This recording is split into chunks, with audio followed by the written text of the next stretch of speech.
Good morning, ladies and gentlemen. It is now 9 o'clock, or at least 9 o'clock. I'm going to call this meeting to order. Today is Tuesday, August the 23rd, 2022. We're in the central jury room of the Ralph H. Walton Jr. Justice Center at 1200 West Pearl Street in Granbury, Texas. Today we are pleased to have with us Pastor Mike McMahon. Is the Pastor Kevin Spencer here? I haven't seen him. There he is, right there. Come on up, sir.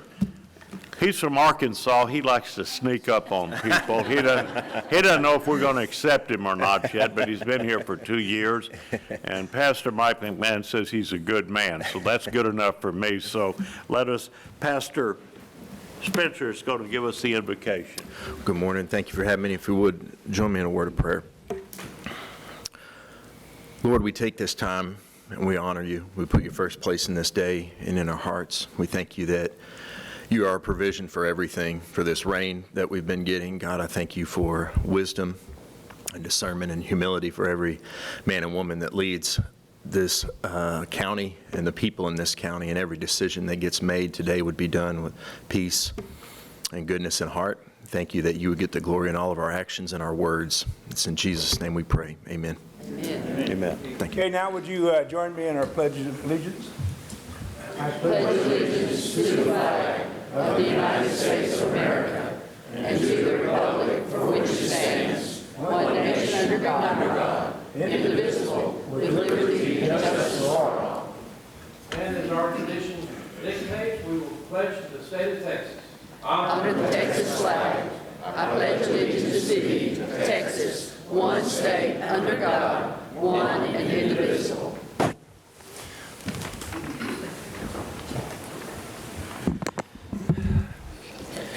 Okay, we got some special presentations here today. I see our standard people up here. I recognize all of them here pretty well up here. The first one is a proclamation declaring September Prostate Cancer Awareness Month. Is that, yes, ma'am? Good morning. Thank you so much for allowing me to be here. I'm privileged to represent the North Texas Prostate Cancer Coalition. Over a decade ago, in my position as an oncology nurse navigator, I facilitated a support group for prostate cancer survivors and their caregivers. Through this connection, I became an advocate for these men and their families. The mission of North Texas Prostate Cancer Coalition is to inform the Texas community by providing coordinated education support about prostate cancer for all men and their families, and to be a collective voice in elevating prostate cancer to major health priority status in the state of Texas through increased awareness and advocacy. These men passionately promote cancer awareness. The statistics in 2022 Proclamation, which you have before you, emphasize the need for early detection and treatment. 1 in 8 men are diagnosed with prostate cancer in their lifetime. In the United States this year, 1 man every 1.9 seconds, that's pretty staggering to me, 1 man every 1.9 seconds will be diagnosed, and 1 man every 15.2 minutes will die from his disease. Look around this room and think about the implications of that statistic. I sincerely appreciate the opportunity to raise awareness of this important men's health issue and strongly advise each of you to speak to your physician regarding appropriate screening. Thank you. Thank you very much for bringing this very important message. Appreciate that very much. We have a proclamation that I have for you that we're going to file with the county clerk, and I have an extra copy for you that I'll hand for you. Okay. Too, okay? Thank you. Can you come present it to her so I can take her picture with you? Please. Yes, you will. Now you're going to keep it straight. She asked me to take her picture, and I didn't want to take it from the bag. You know. You know, yes. She didn't ask me, she commanded. Look young and thin.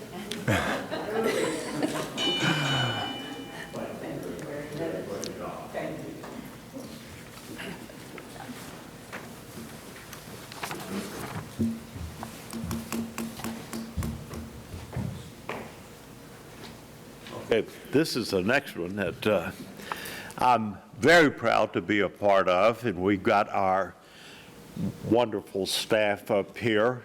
Everybody will recognize these. This is a proclamation to designate September the 11th, 2022 as Patriot Day and National Day of Service and Remembrance Day, lest we forget it. And I'm going to have everybody sign this. It's a nice proclamation. And if y'all guys will sign that, do you want to come down and I'm going to read it like we normally do? And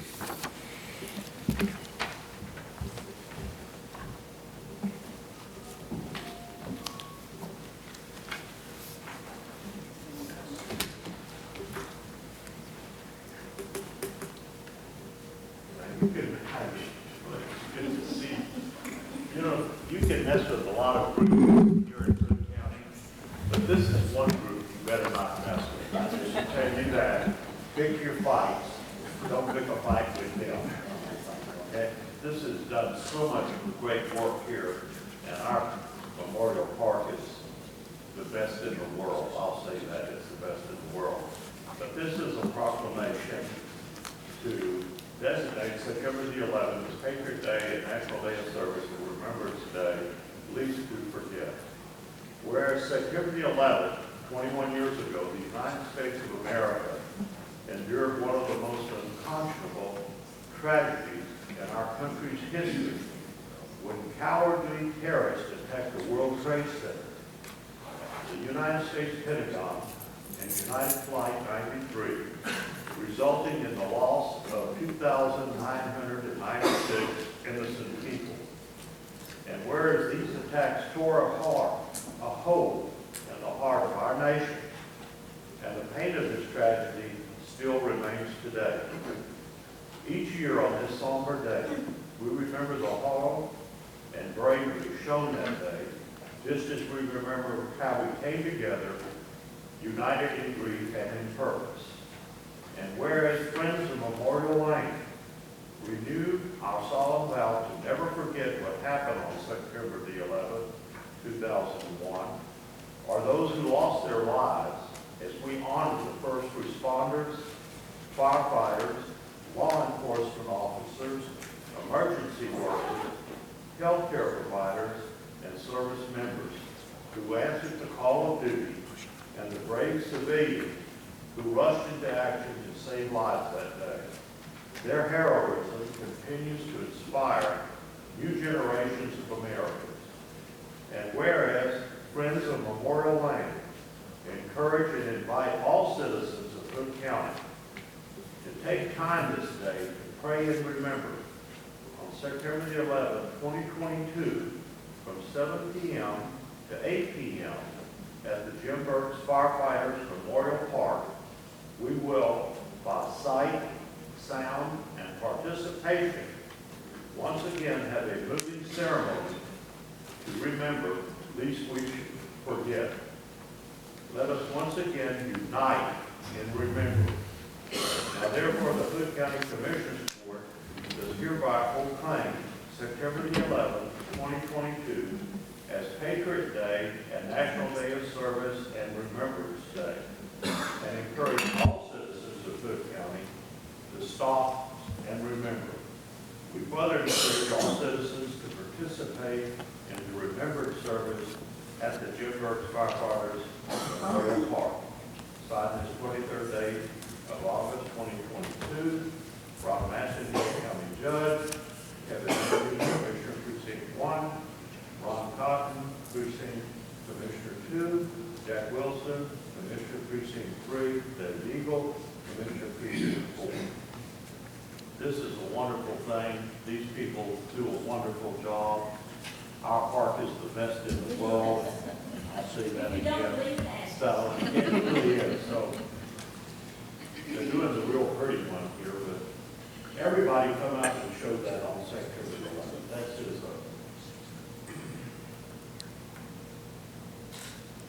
Actually, the service starts at 6:30 with a beautiful free concert, music concert.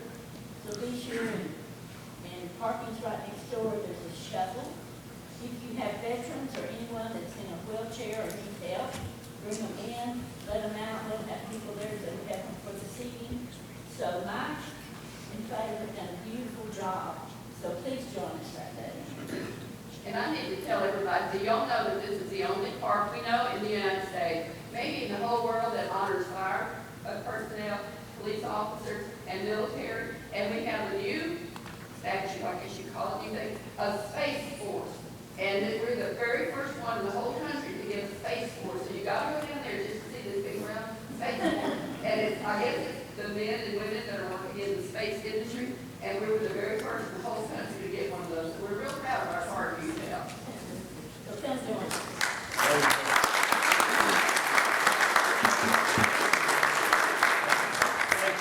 These people work tirelessly all the time. They really do. Wonderful.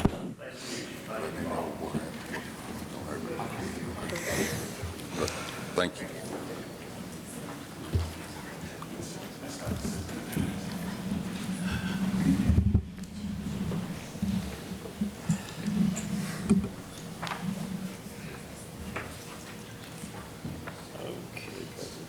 Presentation, the next is the presentation of Life-Saving Award to David Hendricks and Isom Williams.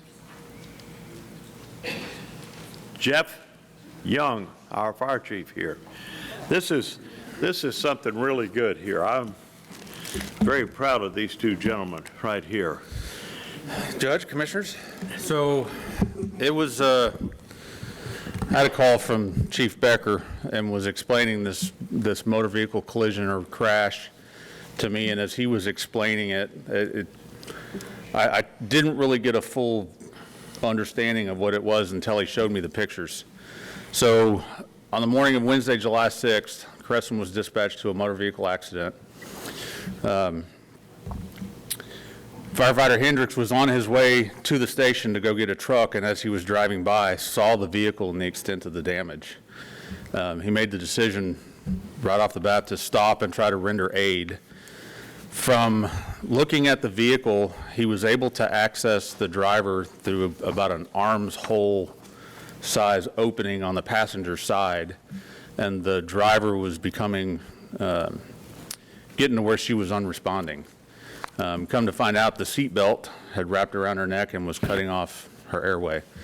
So as he walked up and called into there, she said seatbelt and neck, and that's about all he was able to get. So he went around the driver's side, couldn't make any access through the driver's side, went back to the passenger side and was able to reach in there and feel the seatbelt.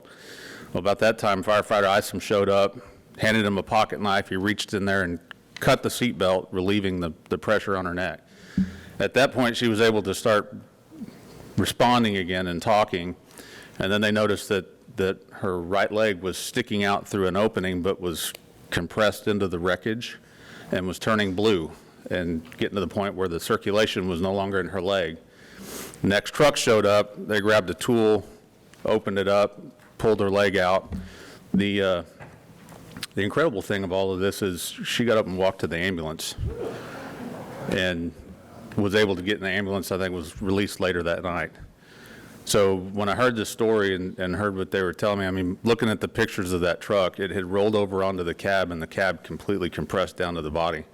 When it gets to a point where all you can reach in there is an arm to get in there to render aid. The current picture up there now was after the door was removed to get her out, but how people survive these things in the first place sometimes is pretty incredible, but to think that she walked to the ambulance from there is completely credited to these two guys and their quick action. So the plaques we have, it's a life-saving award presented to David Hendricks and Isom Williams. They read, in recognition of your life-saving actions at the scene of a motor vehicle accident on July 6, 2022, with dedication and courage, you assessed the situation and took immediate action for a life that was in jeopardy.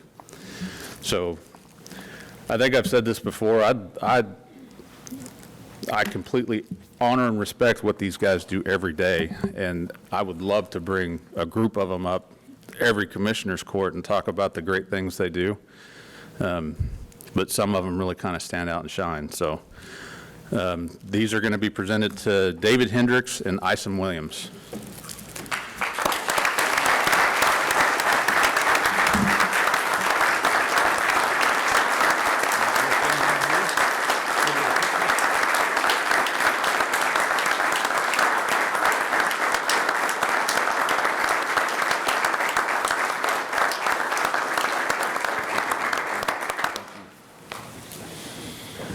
Thank you.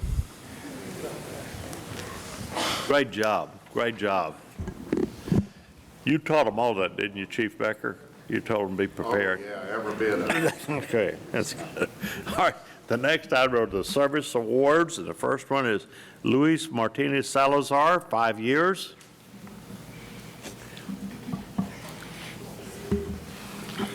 Judge Luis has been with us for 5 years, and a very important person in our department. Well, good, good. Sorry.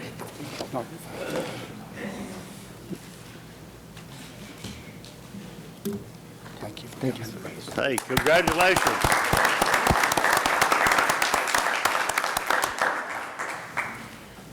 Next is Carrie Nelson, 5 years. Ms. Nelson is unable to attend this morning, so the next one will be Glenn Tillman, 5 years. Oh, Glenn Tillman. I'm going to have to come down there and help this guy. There you go.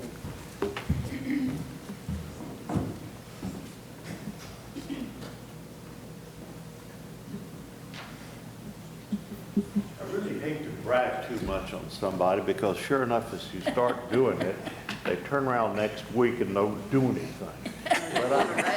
But I'm thinking that I'm not going to have that problem here with Glenn.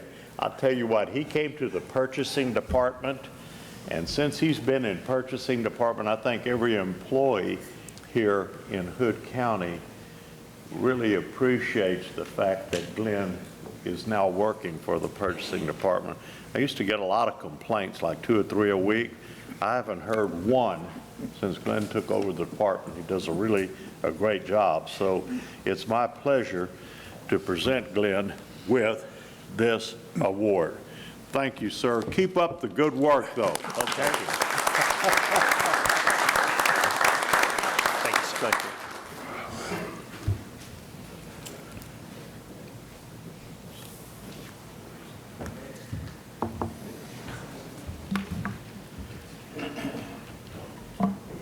Next is George Zameron. George is one of my investigators that's been with us for 5 years, and he works hard and takes care of a lot of the crimes against children. So major part of our investigation department. And Johnny, I'll let you. Well, he's a good investigator. He does juvenile and deals with CPS, so he's a good investigator. He takes a big load and does a good job, so we're proud of him. Yep. Well, that's Very proud of good. him. He brought a whole group of people here with him today, so. Now you gotta get your picture.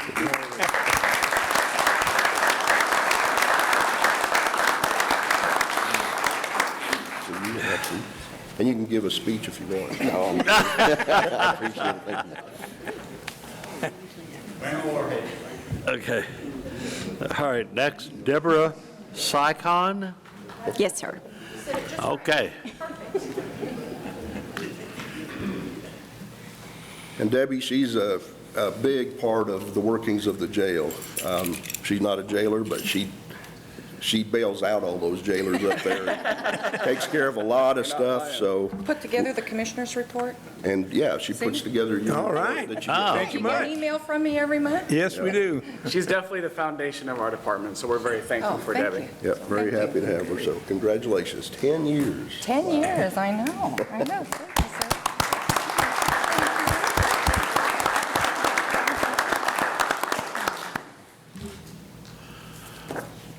I want to brag a little bit about the sheriff and Eric here. And Remember, I won't It- do nothing next week. Careful what you say. hey, every time the jail commission comes, and it wasn't supposed to come so soon up here, but I was doing something in the middle of something, the fires and everything, and the sheriff calls me up and says, the jail commission is here. Every time they do that, my heart just goes. You're not the only one. So but Sheriff, you've now passed 13? 14. 14. Yeah. I didn't mean to cut you short. 14 consecutive, that's good. Okay, all right. I would like to remind all the citizens out there that if you wish to speak on any agenda item, that the sheriff has public participation forms that you need to fill out, and the sheriff will hand them to Miss Katie Lang, and Miss Lang will number them and then bring them up here, and I'll have them, and at the proper time, I will call you and let you speak on the allotted time. So far, I only have 2, but anyway. So that brings us now to the consent agenda. Does any commissioner wish to pull anything from the consent agenda? Okay, if not, do I hear an appropriate motion? Judge, I'll make a motion to approve the consent agenda. Second. A motion been made by Commissioner Cotton to approve the consent agenda, second by Commissioner Andrews. Any discussion? If not, all those in favor say aye. Aye. All opposed? Motion carries 5-0. Okay. That brings us down here to road operations. Mr. Donald Lenny. Good morning, Judge Massagill, Commissioners. Let me say something before we get started. Sheriff, on one of the consent agenda, on one of the donations, did you want it to speak about the tactical vets that we had up here? I think this is very important. Excuse me, Mr. Lenny. We'll get to you. Sorry. No. Yeah, I didn't know if you'd have time to for this or not, but we've got a large number of people in Hood County that have donated a lot of money. That we've got 16 of these shields that are rifle resistant.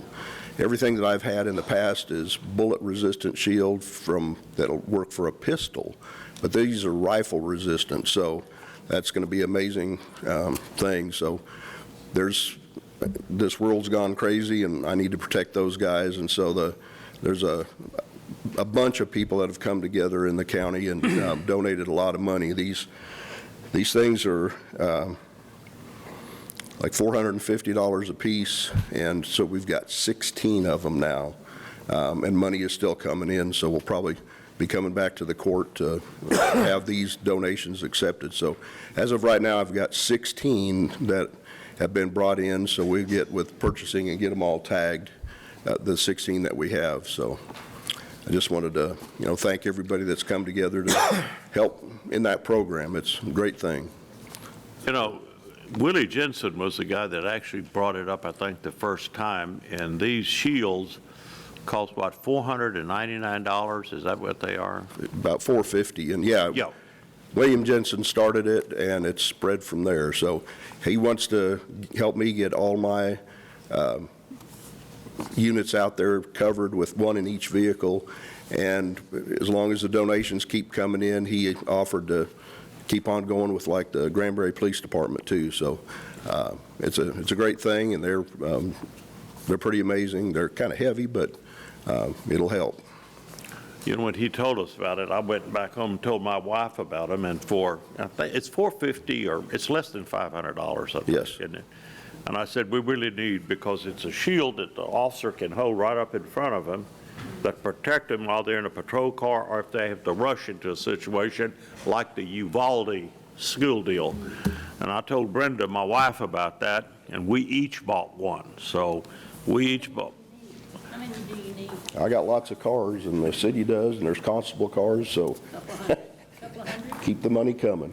A couple of hundred altogether? I don't know as we need that many, but these are 16, and 40 or 50 or something would help the county immensely.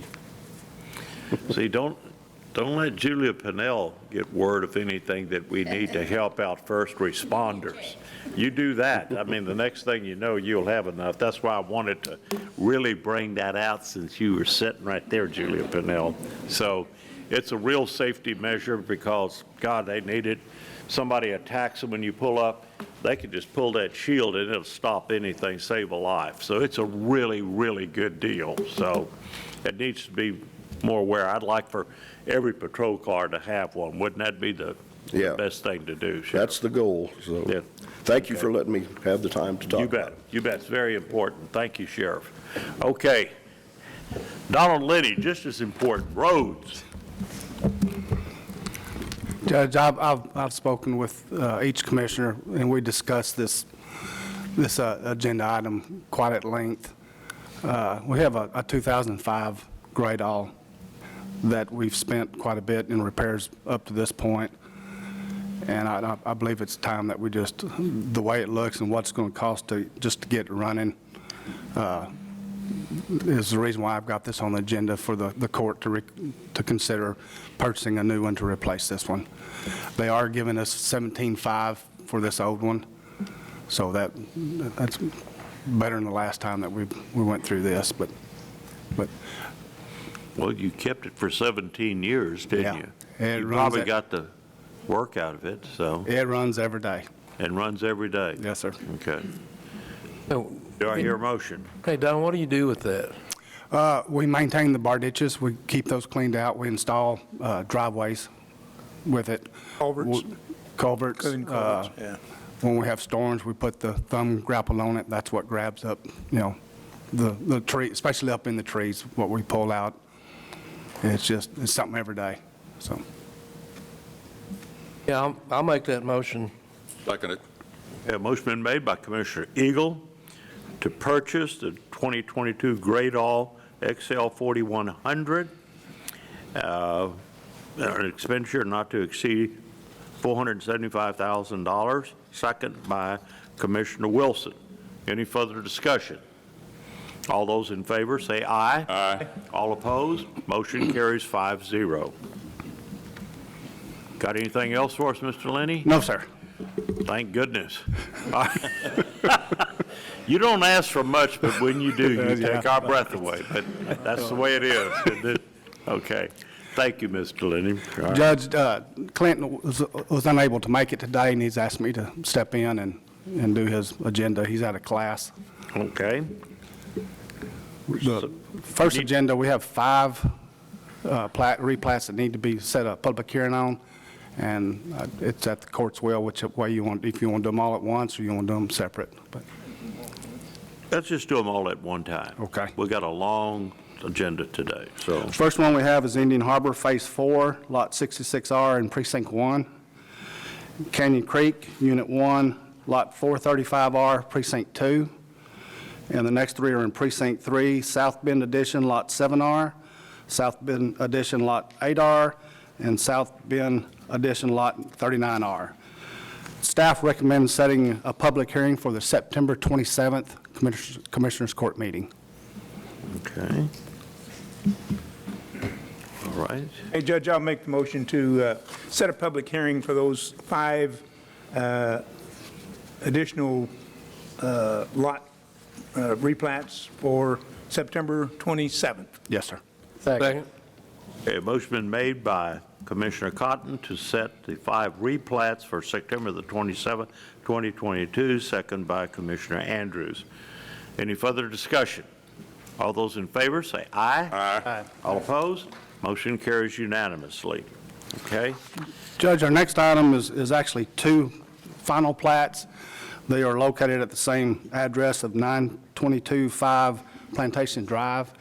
They are orchards 15A and 15B.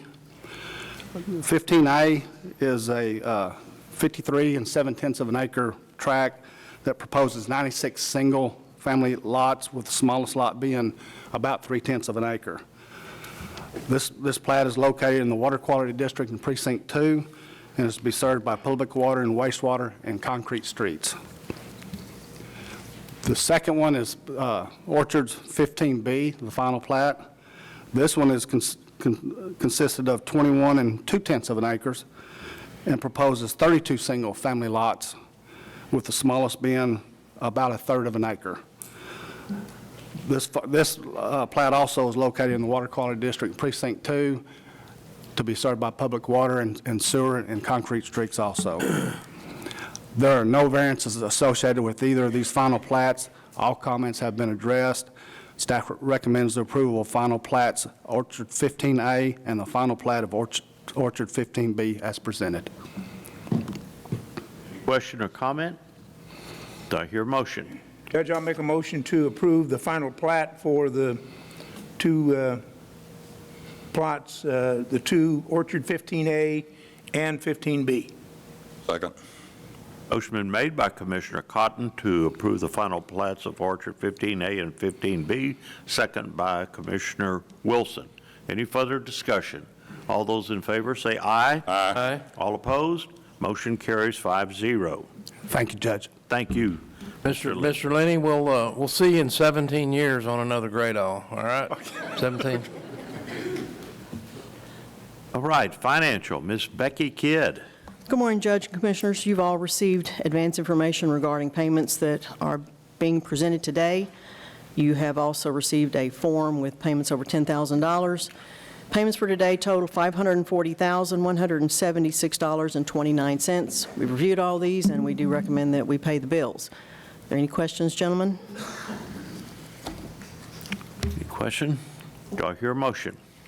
I move that we, pay the bills in the amount of $540,176.29. Second. Motion been made by Commissioner Wilson to pay the bills from August the 3rd to August the 16th, 2022, an amount of $540,176.29, second by Commissioner Eagle.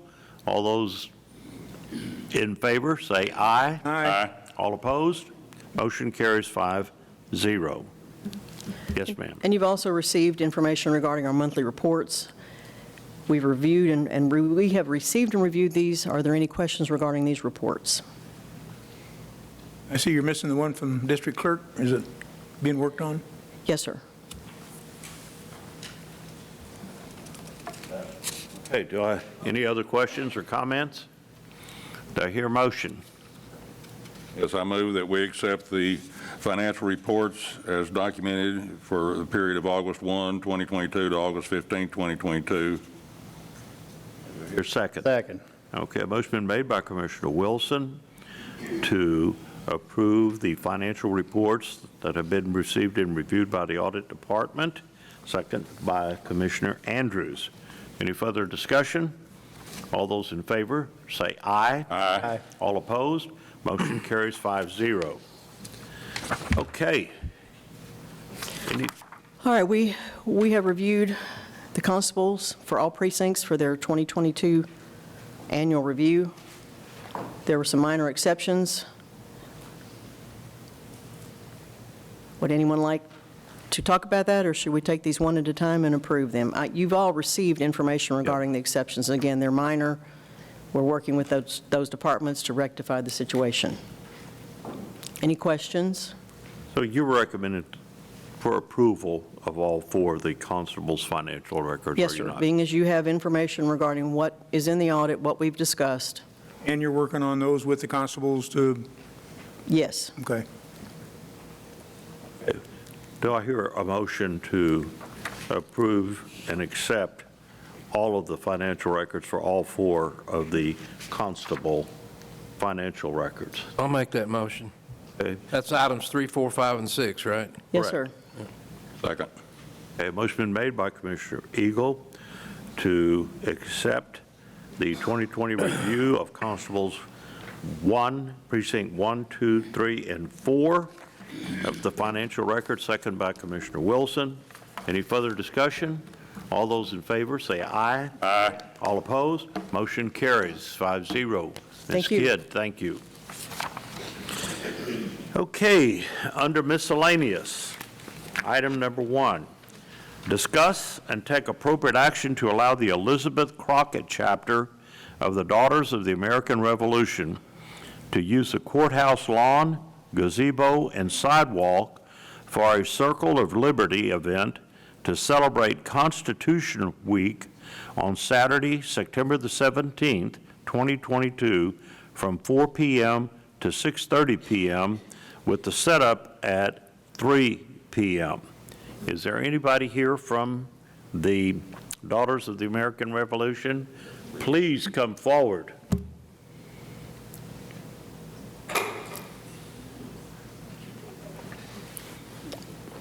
Ms. Harris, we're not going to leave you out of this. Now, come on up here. Yeah, okay. She's How are the y'all real worker doing? bee. So we appreciate y'all's consideration of this. It's an honor to be able to stand on the square and show our history and how that history related to the Constitution in a non-political way. And we really are enjoying that opportunity and hope you consider it. I really think this is very important. Yes. You know, we have the Davy Crockett, chairman for the Sons of the Republic of Texas, which is here, so the Crockett family is really important here to the Hood County. So Yeah. We also had a Constitution camp for kids this summer at the Langdon, and we had 90 kids this year, so it was really, this is our eighth year to do that. So it's a wonderful opportunity to live in the land of the free and be able to share knowledge as much as possible. excellent. That's really good. You're in favor of this, aren't you, Ms. Harris? Absolutely. This young lady here does an amazing job, and we get a lot of response. Last time was our first time to do it, and we had probably 100 visitors stop by. The circle. And we had 8 presentations of people dressed in costume and giving short historical vignettes that occurred during the time of the American Revolution. And I had an amazing time. I hope everybody else did. I thoroughly enjoyed myself sharing that history. And I usually have the kings come, King George there for us, and yeah, that's what the kids say too. So it's a wonderful opportunity for them to learn why we have the Constitution was because of kings like King George. So it's just an excellent day for the family and for our community. We hope that y'all know that we do this from our heart. Well, good deal. Well, it's great. It's on a Saturday. Yes. And the Constitution was signed on September the 17th, Exact date. 1787. At 4. I'm sorry? At 4 p.m. It was actually at 4:06. Help me on that one. Yes, we will have ringing of the bells of exactly 4 p.m. at the gazebo. That's why we asked for the use of the gazebo as well. Excellent. And then we proceed into the Circle of Liberty presentations. I know it's a busy day. Let me explain the Circle of Liberty. Not only does it encircle our courthouse, but if 2 circles come together, and one of them is a circle where there's freedom, and one of them is a circle where there's law, those are both important, and we have to have both of them. And in the center of that is liberty, and that's where we have liberty. It's when we have freedom and the law. Perfect. Well, I move that we allow the Elizabeth Crockett chapter of the Daughters of the American Revolution to use the courthouse lawn gazebo sidewalk for a Circle of Liberty event to celebrate Constitution Week on Saturday, September the 17th, 2022, from 4 p.m. to 6:30 p.m. I'll second that. Second by Commissioner Eagle. Any discussion? Boy, nobody can be against this. Let's listen very carefully. All those in favor say aye. Aye. All right, it passes unanimously 5-0. We'll see you on the Thank you. 17th. Hope everybody can come and join us. No charge. All We'll right. pray Thank for y'all. good weather. Thank y'all for doing all that. That's a lot of work, and y'all do a great job. Okay, item number 2, discuss and take appropriate action to approve the 2023 Commissioner Court date schedule. Auditor's Office, everybody has a copy of that? Well, we made a change, even though I think they put out a new one. In the original court date schedule, we were going to meet on November the 22nd, which would be 2 days before Thanksgiving. I talked to the Auditor's Office, and they had no problem with moving that. So we've moved November back to the 29th, which is the next Tuesday, the last Tuesday in November, so we'd get away from. And she sent new forms and we got new forms out showing that, so. Okay. With that one change, do I hear a motion to adopt the date schedule as proposed? I'll make a motion to approve the 2023 Commissioner Court date schedule. Second. Motion made by Commissioner Cotton to approve the 2023 Commissioner Court date schedule, second by Commissioner Andrews. Any further discussion? All those in favor say aye. Aye. All opposed? Motion carries unanimously 5-0. Item number 3, discuss and consider for approval a $10,000 grant from TCAP, that's the Texas Coalition for Animal Protection, to provide low-cost vaccinations and veterinary services for the citizens of Hood County and the Hood County Animal Shelter. That's for the citizens' pets, not for them. Right? Little humor there. You did that intentionally, didn't you, Kelly? Okay. So Sergeant McNabb came around and talked to each and every one of you about this. It kind of was a last-minute hurry-up thing, but TCAP has done a lot of good for us over the years in getting those vaccinations, so Yes. I'll let you talk about it. So we were selected, one of 40, to move on to the next stage, next round. And so the next round will be where we're going to participate, update Facebook banner for a minimum of 30 days and share a video on their social platforms promoting TCAP during this time frame. We'll provide proof of participation and share those videos with TCAP. November 11th is when TCAP would announce the top 10 finalists, and then November 26th is when they would announce the winner. If we do receive this grant, we'll be able to provide free services to the citizens for their pets and for the shelter pets, for low-cost vaccinations and spay and neuter. So this is a real good deal. You know, Sergeant Kelly McNabb does an excellent job for Hood County in her capacity, doesn't she? Fantastic job, yes. Yeah, she gets recognized by national people, so you do a fantastic job. I know you have a good crew, but you do, and we all appreciate what all y'all do. So Thank you so much. You really do a good job, so. The odds are pretty good you're going to get the grant? I really feel that we may.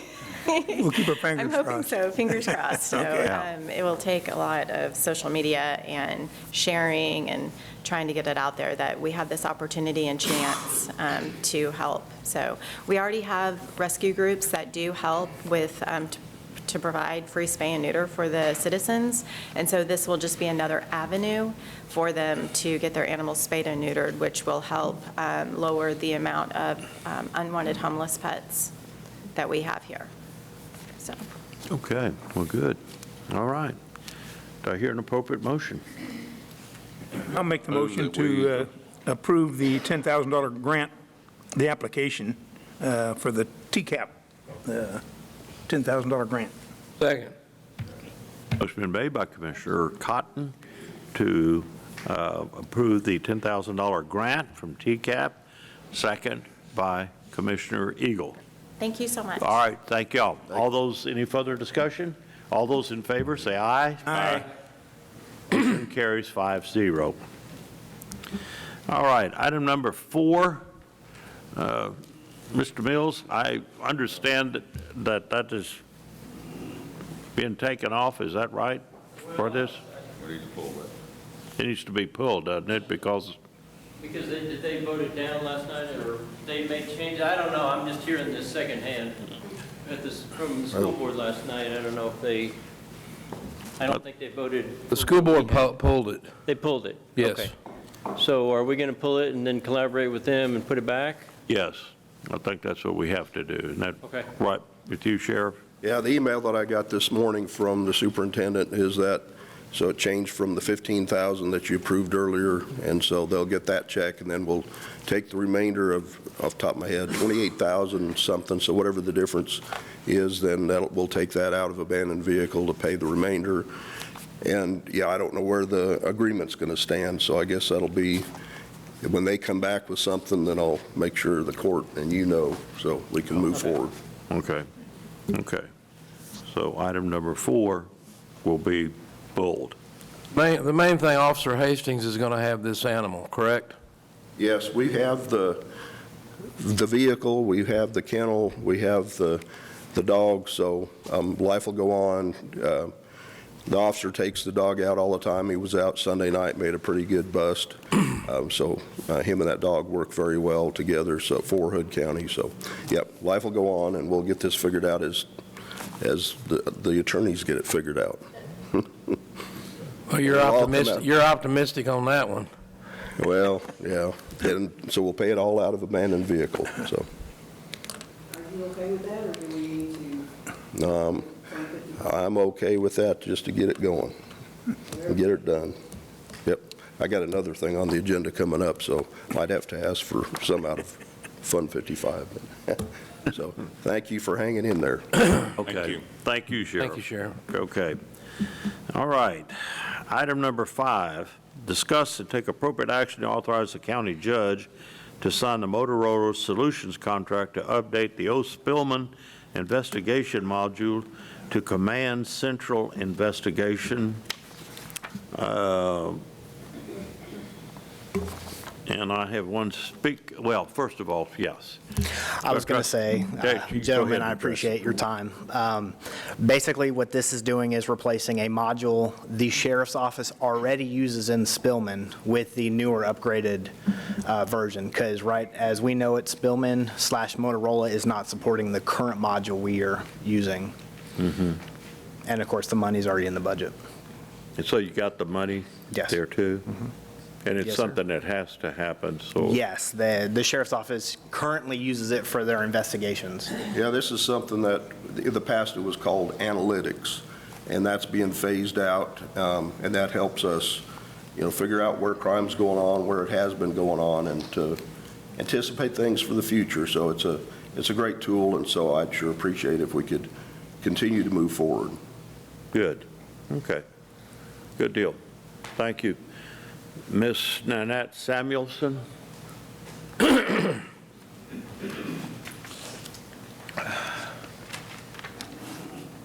morning. Again, thank you for attaching the supporting document to the agenda, because it really gives the taxpayers an opportunity to see what's going on. And I did have a question on the document that was attached to this agenda item. It's the quote from Motorola, and it says it expired on May 24th of 2022. So my question is this pricing that's attached here still valid? Yes, it is. It's just a typo. So I've already let them know about that, and they're changing this. Okay. But the pricing and everything is the same. Yes, So ma'am. just to be aware of that when you get ready to sign it, that the date is correct. Thank you. Anything else? Any further discussion? Do I hear an appropriate motion? I move that we approve and authorize the county judge to sign the Motorola Solutions contract to update the old Spillman investigative module to Command Central's intelligence. Second. A motion been made by Commissioner Wilson to authorize the county judge to sign the Motorola Solutions contract to update the old Spillman investigation module, second by Commissioner Eagle. Any further discussion? All those in favor say aye. Aye. All opposed? Motion carries 5-0. Next, discuss and take appropriate action to authorize the county judge to sign the Hood County and Lypan City interface contract to purchase the interface that will make the new radio system and Spillman communicate together. And again, the same Yes. two people here. Gentlemen, the contract, of course, before you is for the new Harris L3 radio system to communicate with Spillman. Right now, there is a few individuals that have left Motorola/Spillman, and of course, they went to work for that city up in Utah, and they have created the interface that, of course, Lypan City uses to get their L3 Harris radio system to work with Spillman, because the other option, or the alternative, is Spillman, or waiting on Spillman/Motorola to make their own interface. And of course, I did attach that supporting documentation to you. It would be way more money, and of course, they don't even have a time when they're even going to finish it. So we really, I mean, it'd be kind of hard to implement a new radio system, and then now your dispatch can't even use it to dispatch anyone. So this is really A very needed I guess, really neat, kind of sort of needed, yes, absolutely. Thank you, Sheriff. Part of the package to make the Motorola Yes, and dispatch absolutely. be able to communicate. Absolutely. Wouldn't do much good without it, would we? No. Couldn't dispatch anyone. Good. Okay. Any further discussion or question?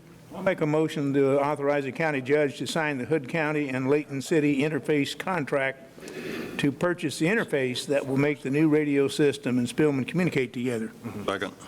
Motion been made by Commissioner Cotton to authorize the county judge to sign the Hood County and Layton City interface contract for the new radio system in Spillman so they can communicate. Second by Commissioner Wilson.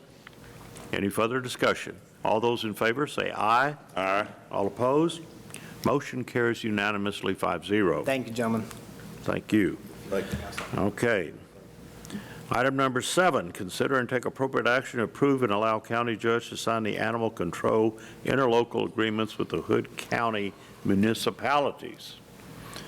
So- Again, This is like every year, Judge, Commissioners, Kelly does a lot of hard work to figure out what it actually costs for them to do the work. So it's not just a flat fee, it's figured out. So it works out best for us and best for the cities. So I think just like last year, we got everything but the city of Toller in there, so. Yes, and it looks like the contract fees have decreased for Lypan, De Cordova, Stockton, Bend, but they have increased for Granbury and Crescent. They've increased, but the other cities, they've decreased due to either the call incidents or the animal intakes, Okay. one or the other. and so you have discussed this with the heads of the other municipalities, that they are fine with the new interlocal agreements? Or is this a one-way deal? Well, once you all approve this, then I would go to the city council with their current contract rates. Okay. So Toller was out last year, and I haven't heard from anyone else saying that they wanted out of the contract. That's right, Since they then. did. Did Toller stay out this year? Yes, they did. We still did service some calls from the city of Toller for rabies exposure, and I think there was an aggressive animal that I couldn't turn my back on. Just because they didn't sign the contract, we had to go. Well, Judge, I climbed on this hill last year whenever this thing came up and Toller refused to sign that contract. And their contention on that was they get the exact same service inside the city limits as everybody else does in the county. And they feel like by living inside the city limits and paying taxes through the city to pay for this contract, they're basically paying for the same service twice. And I agree with that. There's no elevation of service inside the city limits. There's nothing different that's being done if you're on this side of the city limits as opposed to if you're on that side of the city limits. So, excuse me. Again, this, and I would like to point out and make very clear that this money does not, these contracts do not end up in animal control's budget. This goes into the general fund. This is not taking away anything from animal control at all. So, but I feel like the citizens inside the city limits are paying twice for this service. So they're not part of the contract. They're not in here, right? Who, Toller? Toller. Yeah, Toller is not, and. So we don't take care of anybody have animal problems inside the city limits. Toller, we don't address that as a county? The ones that get addressed are the rabies, the vicious dogs, things like that. The nuisance dogs, mostly it's dogs, I guess, but the nuisance animals, they don't have time to address that. So take the priorities, and a nuisance animal is not a priority, whereas they would take that in the other cities and the county, but, so it's a lower priority for Toller. But we take care of the rabies and the strays and the vicious animals. Yeah, and in statute, it very specifically says that each of these entities has to have LRCA, licensed rabies control. Local rabies control Local authority. control, yeah, okay. So each one of those do have to have that, and we serve in that. Yes. In that purpose, we being, animal control for the county. And, so they are required by law to have that and a stray protection. But again, my contention is you get the same service inside as you do outside of the city limits. And we're charging people living in the city limits twice for the same service. This is not in any way a bash towards animal control or anything like that. I agree with the judge's sentiment. You guys do a great job. Anytime somebody calls me about strays or anything going on, I call animal control, and it is taken care of immediately. You guys do a great job. Thank you. And so it's nothing disparaging at all against you guys. I'm just standing on the principle that the people inside the city limits are paying twice for the service. Any further questions or discussion? A question? Am I allowed to ask a question? Sure. How much money does this generate, Council? Almost $22,000.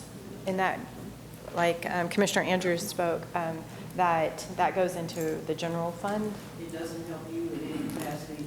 Well, does the general fund help animal control? Does the general fund help other counties' budgets?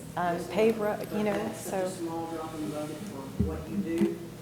Whichever way they go, you're going to be fine. I'm going to make sure you're taken care of. Absolutely. Either way, you're going to be fine. I promise you that. Okay. But that is a minute amount of money. In the grand scheme of money, if they're of the opinion that we are not being good with our taxpayers, it's okay. You have to have that money, and you're still going to be perfect. That's, So we'll make sure. yes, okay. And I've spoken with Commissioner Andrews. My passion is for the animals. As far as this, that is their decision. They are the ones that approve the checks and everything. So as long as I can continue to help the animals, that's all we need to do. Yeah.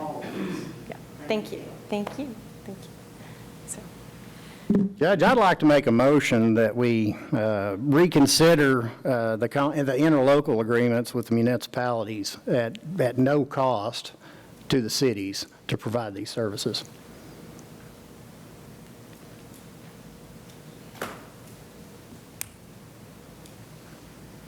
Does anybody else complain except Toller? No, just Toller. Just Toller?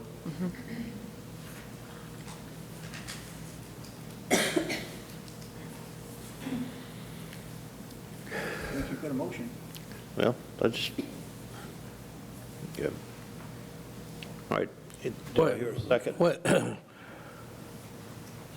You're hitting with me with some new information now. I'll second it just to get a discussion on it and a vote. Okay. We have a motion being made by Commissioner Andrews to do away with the interlocal agreements with all the municipalities. Not do away with it, just, excuse me, remove the charges from it. We would still provide the local rabies control and the stray animals, just like we do for the rest of the county. So I pulled up, just for illustrative purposes, the Crescent agreement, which it shows that they agree to pay us $3,093 in 4 equal payments. And your motion is to do away with that and for the other ones that are listed in our agenda. To do away with the monetary consideration there, to revisit these interlocal agreements, because the cities still need the interlocal agreement. They still have to have a licensed rabies control authority responsible inside the city limits. So my contention is we do this for everybody in the county. Everybody in the county is already paying the tax to have this service. So I would like to do that without cost to the municipalities. What is your position on that if you have one? I know this is, you're not prepared for it, but let me just ask. I know she would. ask you that. So we're going to take in 22,000, is that what you said? Less money? That's what she said. That's what she said. Yeah, 22,000 left. Close to almost 22. I would be concerned that, like for the city of Granbury, they have access to come and go out there and bring their dead animals and all that, and, we have a lot to deal with just with that, so I would hope that this wouldn't just be, let's have fun, let's do more, I don't want to cause them any extra work or problems, or the county any extra problems. So, but it's entirely up to you, so. I personally don't see that the county can, provide services that we've been getting paid for, for free. And that's what, that's what his motion calls for. Well, is that true, or we're doing it anyway, I guess is the point, with Toller, right? Anything, the vicious dogs, the rabies, but the nuisance animals, no, they're not. No. And They're trapped running loose. animals, we're not. Yeah, and trap. So there's a number of things that aren't getting addressed. And my contention is that we do those things for everybody else in the rest of the county. The unincorporated part of the county. Yeah, yeah. How does Toller handle the nuisance animals, the dogs that are running loose and all that? Do you know who does that? We tell them that they'll need to call their city hall and speak with their. Can you speak up? We tell them to call the city hall, their city hall, that animal control no longer has a contract set up with the city of Toller to provide those services. And so they call the city hall, and however they handle that, I'm not quite sure. We also, when people want us to come and pick up their animal or an animal from the city of Toller, we again tell them that we do not have a contract to do that, but that they can bring the animal to us. And so they do bring the animals to us. This is going to have other ramifications if we do this on the thing. It hasn't been broke. Everybody else has done it. Toller has taken care of the other stuff. I see, I tend to agree with Commissioner Wilson here, we're going to have more problems and can create more problems down the road by doing away with it. Okay, any other discussion? Okay, we got a motion made by Commissioner Andrews to provide the services from animal control to the different municipalities for free. Second by Commissioner Eagle. Any further discussion? All those in favor, say aye. Aye. All those opposed, say aye. Aye. Motion carries, fails. Did you vote no? Commissioner Eagle, I couldn't hear. I voted against. Against it? Commissioner. Okay. I voted Motion- against Commissioner Andrews. Sorry. Motion. Really? Motion fails I died 4 to on this one 1. by myself for a couple 4 to of 1. months ago. Okay. Judge, All right. can I make another motion? Okay. Judge, I'll make the motion to allow the county judge to sign the animal control interlocal agreements with Hood County municipalities. Second. Yeah, motion been made by Commissioner Cotton to allow the county judge to sign the animal control interlocal agreements with Hood County, second by Commissioner Wilson. Any further discussion? All those in favor say aye. Aye. All opposed?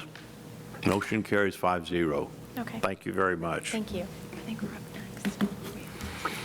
Item number 8, discuss and take appropriate action to resolve delinquent invoices received by animal control from Mesquite Ridge Animal Hospital. You want me to do this? You've already. Go ahead, Kevin, go after it. Yeah, that's, they had a change in some administration. Our contract says that all invoices have to be turned into the county within 45 days. And they've had a change in office manager and administrative assistant in there. And they were sending the invoices to the individuals whenever there was a voucher where the invoice should have been coming to the county. And once they figured this out, then they went ahead and filed them. But the contract says if it's less or more than 45 days late, it has to come to Commissioner's Court for special approval on that. So this is not a recurring thing. It's not, they're not habitually late with these things or anything. It's just they got in a particular situation here with a changeover in staff. They did provide the services for us. Everything's good. It's just the bill was late. Is what that boiled down to. And she was planning on attending today, the office manager. She was, but for personal or previous commitment, she unfortunately couldn't be here. Under these fiscal year 2022? Yes, ma'am. How much? It's going to be, there are 2 for 71 and 2 for 81. Yeah, about $300, I think, is what we're talking about here. Around 300, and they were 134, 114, 98, and 91 days. So it was all in that same timeline for that new office clerk. Yes. Thank you. I know. And they work well with you, don't they? Yes, they do. So you're in favor of us paying the invoices? Yes, I am. Then they provided the services? They did. Okay.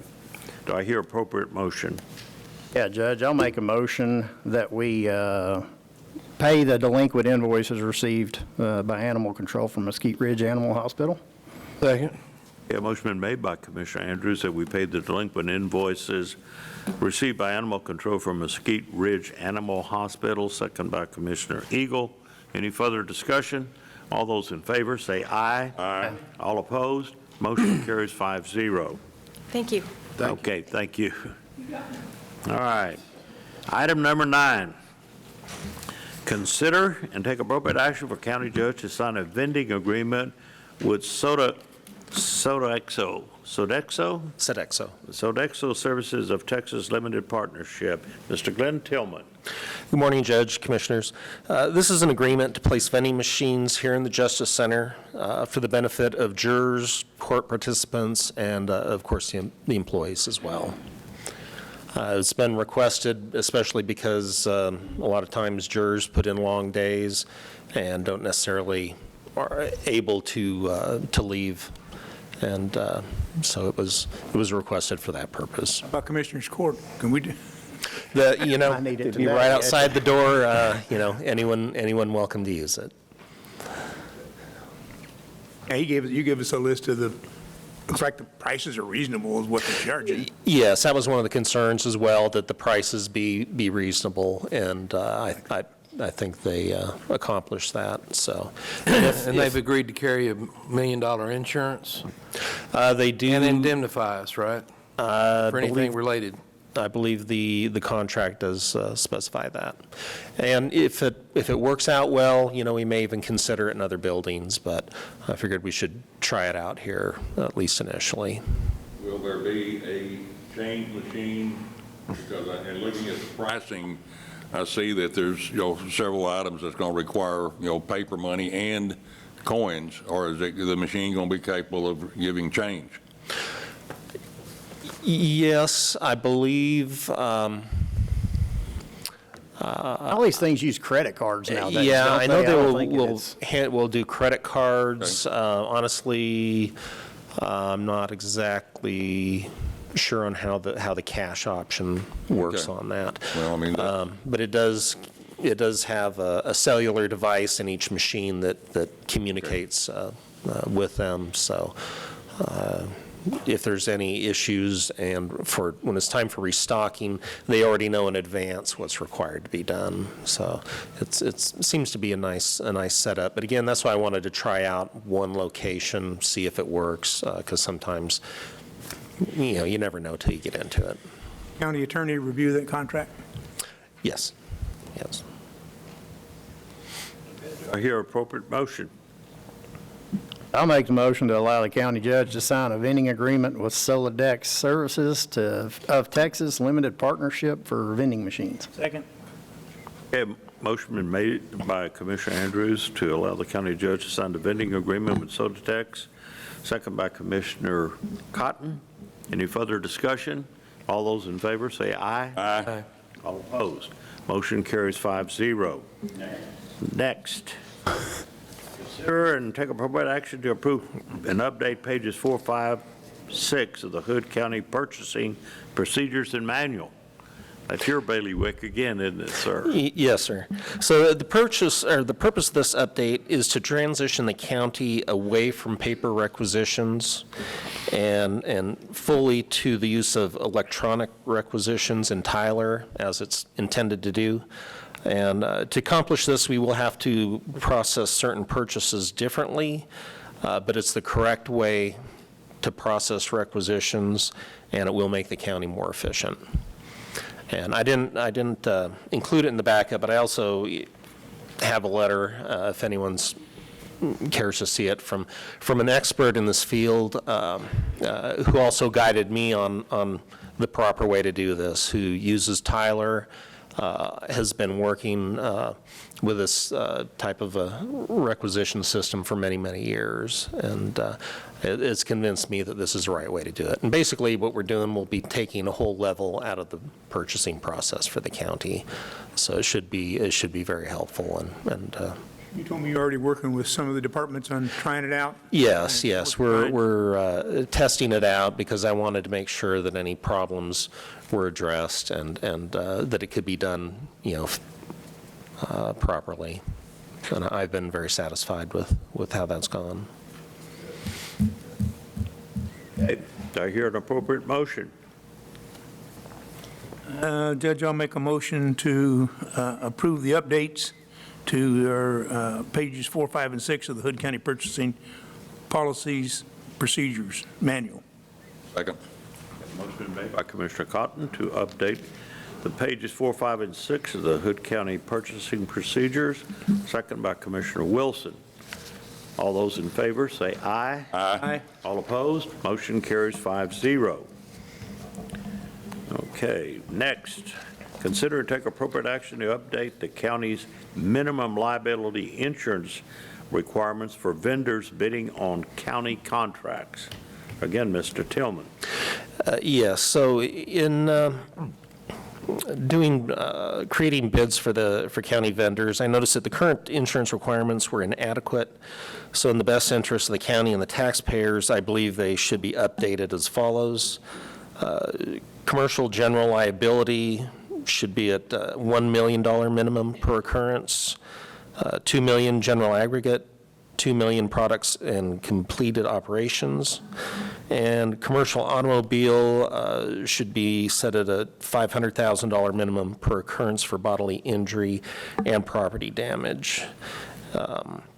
These are pretty standard rates. I've discussed it with a commercial insurance company here in town. I've also discussed it with Ms. Wellborn, and it's basically just bringing us to an appropriate normal level that other counties and businesses use in the state. So it's basically just a procedural update because it had not been updated. Okay. Any other questions? Discussion? Do I hear a motion? I move that we approve the action to update the county's minimum liability insurance requirements for vendors bidding on county contracts as was presented by, Mr. Tillman. Second.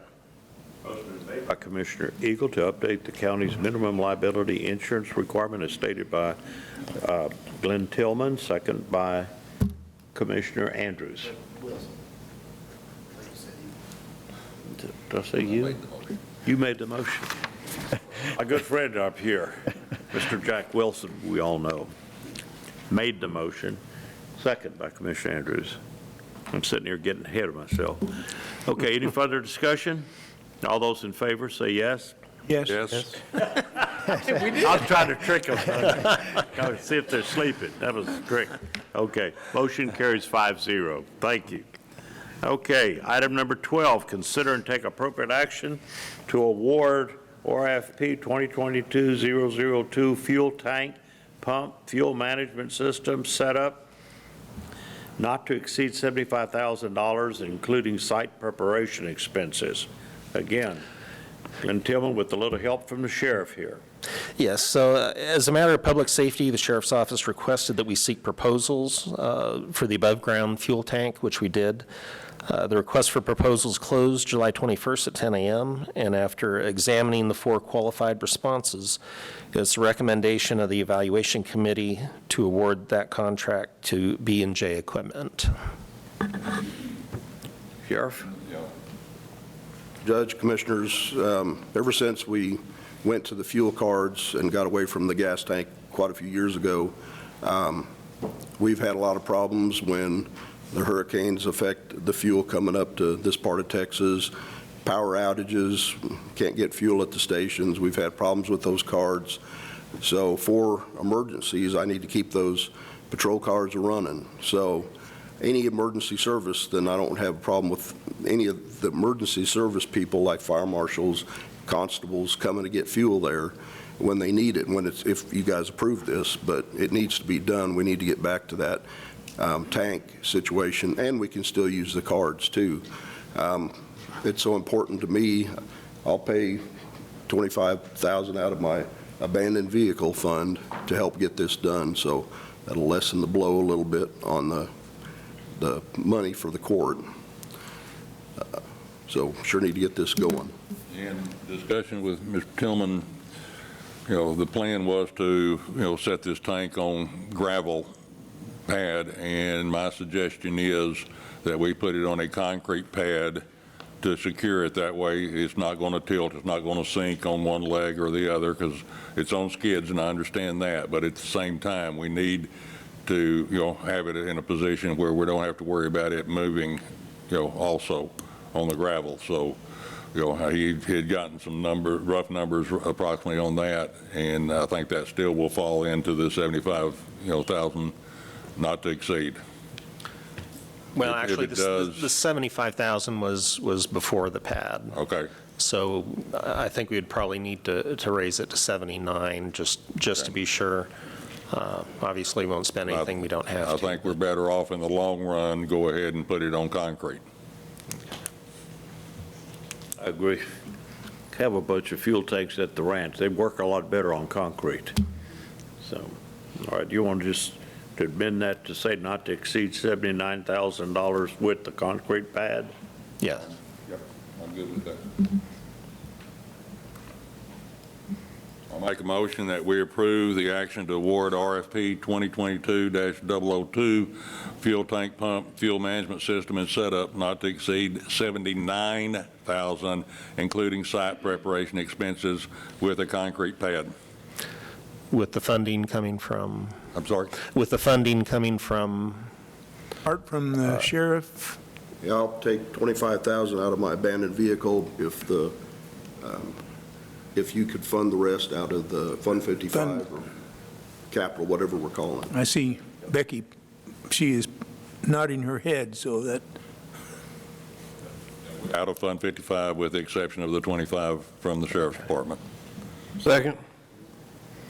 Hey, motion been made by Commissioner Wilson to award the fuel tank pump fuel management system not to exceed $79,000, including the site preparation and the concrete pad, with the money coming from $25,000 from the abandoned vehicle fund from the Sheriff's Department and the rest out of Fund 55. Ms. Kidd?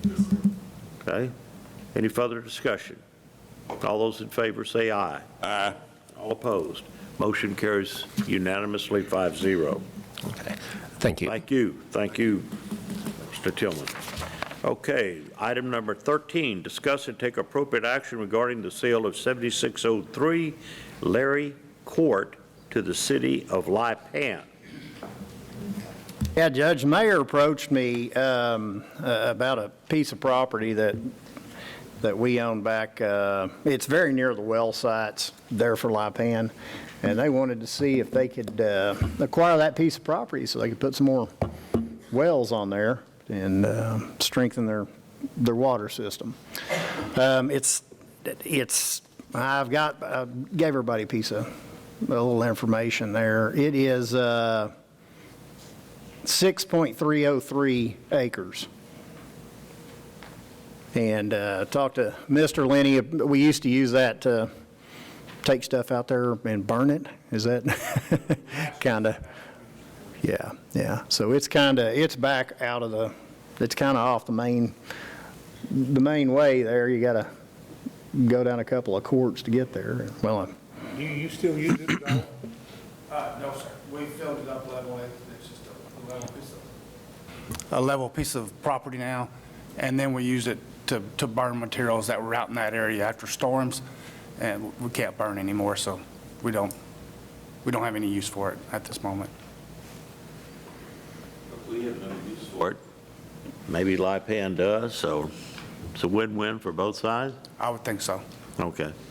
You'll hear a motion.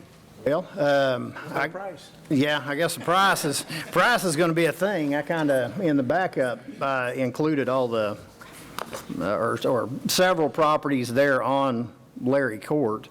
And, man, this one particular piece of property seems to be valued quite a bit higher than some of those other ones. I divvied everything up. I took the buildings off of them. I didn't do the residences, but just the other properties that had barns and outbuildings and whatever, and came up with, it's 7,300 an acre is basically what the rest of these are valued at. We're 19,000 is the valuation on what we're talking about here per acre. So, So 73 times 6.3 is what's that number without me doing the addition? it's, well, 66, 132, I believe. Let me double check that and make sure. $7,000, 7,300 an acre, and this is a little over 6 acres. 7350, 44,100. It's probably hard to do comps. Yeah, I mean, that's, Would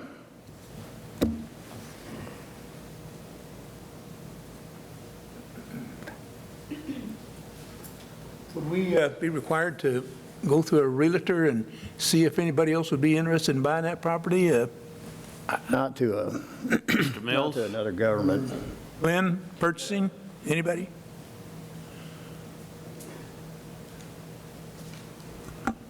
No, sir. Since we're selling it to a municipality, that's not required. Okay.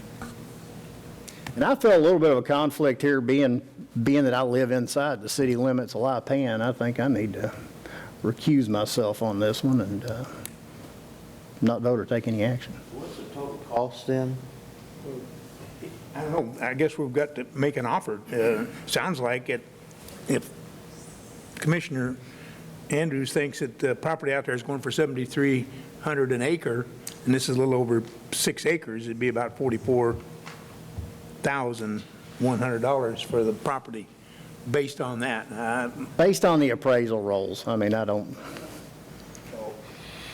I don't know that you can really trust the appraisals. Yeah, I mean, Wouldn't do that. I don't know if there's a whole lot of property out there going for, But I don't know, I don't know how we justify what price we would put on that piece of property. The county doesn't need it. It is to another municipality, and we're not using it.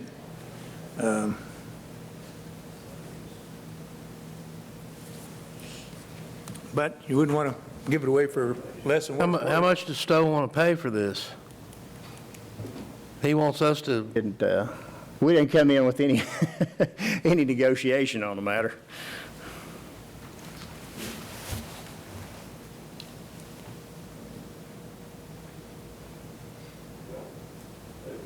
table it, let's come back and make a motion with it, look at the deed. Add records on it and see what they come back with. We're in favor of selling it. We're not opposed to selling it on the deal. Just let them come back with the price and we'll look at it that way. Why don't we do that? That'd be fair for everybody, don't you? So why don't we just go ahead and pass it until next court then? Everybody agree with that? That'll be a motion to table. Yep. The motion to table? I'll make the motion to table it until the next meeting. Yeah, I'll second. All right, so motion to table the sale of the 7603 Larry Court until the next regular Commissioners Court meeting, made by County Judge, second by Commissioner Eagle. Any further discussion? All those in favor say aye. Aye. All opposed? Motion carries 5-0. Okay, that brings us to the next item, and that calls for convening into an executive session. I'm proposing that it's only 10:30, that we skip that because we got a bunch of people out here with some different things up here. I see Brett Quillen up here, very anxious to make a motion and resolution. So anyway, let's skip that and go to item number 15, which is discuss and take appropriate action to petitioner Governor Greg Abbott to declare an invasion at the southern border. Commissioner Eagle, that's your... Yeah, let me just give a brief, one of my colleagues up at Parker County, Commissioner up there, George Connolly, called me about a month ago, maybe 3 weeks, and he mentioned to me that, or asked me if Hood County was looking into asking the governor to declare an invasion. I said, well, no, but I'm game for looking at it. And he sent me a copy of what several counties have done to request that the governor declare an invasion of the southern border. And I've laid out a resolution here, or a petition to the governor to request that, citing some statutory law as well as constitutional law. And I would open this up for discussion, but I'll read a couple of paragraphs just to give you a background, and then if we want to discuss it, we can do that. The bottom line is that the health, safety, and welfare of the citizens of Hood County, Texas are under an imminent threat of disaster resulting from the unprecedented levels of human trafficking, violence, and drug smuggling coming across the Texas and U.S. border from Mexico, including hostile military and paramilitary action causing or potentially causing severe damage, injury, and/or loss of life and property. I've got footnotes here from the Customs and Border Patrol News that supports all the numbers that I put into this petition.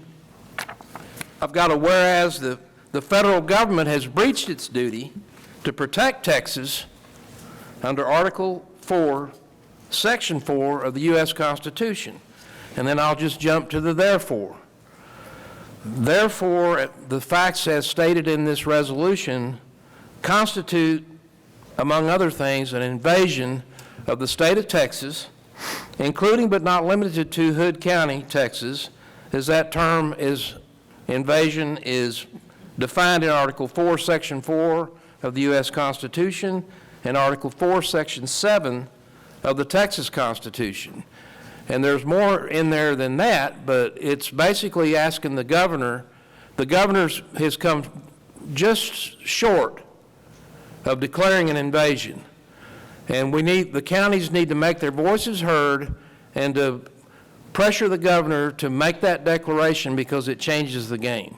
So that's what this is about, and I open it up for discussion, if anybody wants to discuss it. Hey, Dr. Granick, I think you signed up to talk about this. Yes, Judge and Commissioners, thank you. I hate to waste the court's time complaining about a waste of the court's time. This seems to be a grandstanding item. with no force. The federal government is in charge of immigration, and we may well have a problem. I think we do with immigration on the southern border.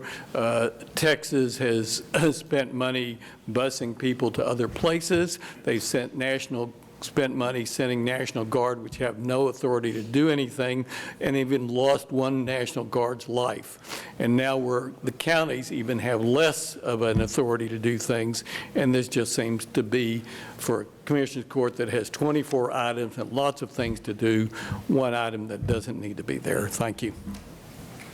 Okay. Mr. Wilson, you have something? Me, yes, we have, an issues at the border, because I've been there. And I'll challenge anybody to think we don't have an issue down there. It is more of a crisis than an invasion, because typically an invasion would necessitate or indicate armed forces. And yes, the cartel is doing, some shooting across the river. We know that for a fact. But at the same time, it's basically a crisis that we need to figure out a better way of handling it. And one of the things the governor has done, and I don't totally agree with, but at the same time, we have to, go with that. He's pulling funding from the prison system and from the mental health facilities for the state to put additional, revenue and funds, in action on the border now. And so, we've got other bigger issues, in my opinion, than this at this point. So you're not in favor of that? Okay, thank you. Anybody else? I have something, and the petition goes on to say in item 4, that first of all, there's nobody in this room that likes the immigration that's coming across our borders. That threatens everybody. I mean, nobody likes that. The drugs, the fentanyl, the sex trafficking, nothing. Nobody likes anything about that, and it needs to be stopped. I think all of us are in favor of the border wall, everything else. That goes without saying. What I don't like about this resolution here is that a Commissioner's Court doesn't have the authority to do anything to tell the governor anything. But what I really don't like is the way that this petition is readed in section 4. It says, now therefore be it resolved that the Commissioner's Court of Hood County, Texas, and it cites the 3 things other, but 4 says that this petition hereby demands the governor of Texas to act under the constitutional authority conferred upon him. I mean, this court doesn't have the authority to demand the governor to do anything. That's just wrong language. It has nothing. We've talked to Jim Allison about this before. Passing a resolution like this, the only thing it would do, if I were the governor, it may upset him to get somebody like this and maybe help his opponent, which I think nobody in this room should like. Now, don't pass out on me, Dr. Granick.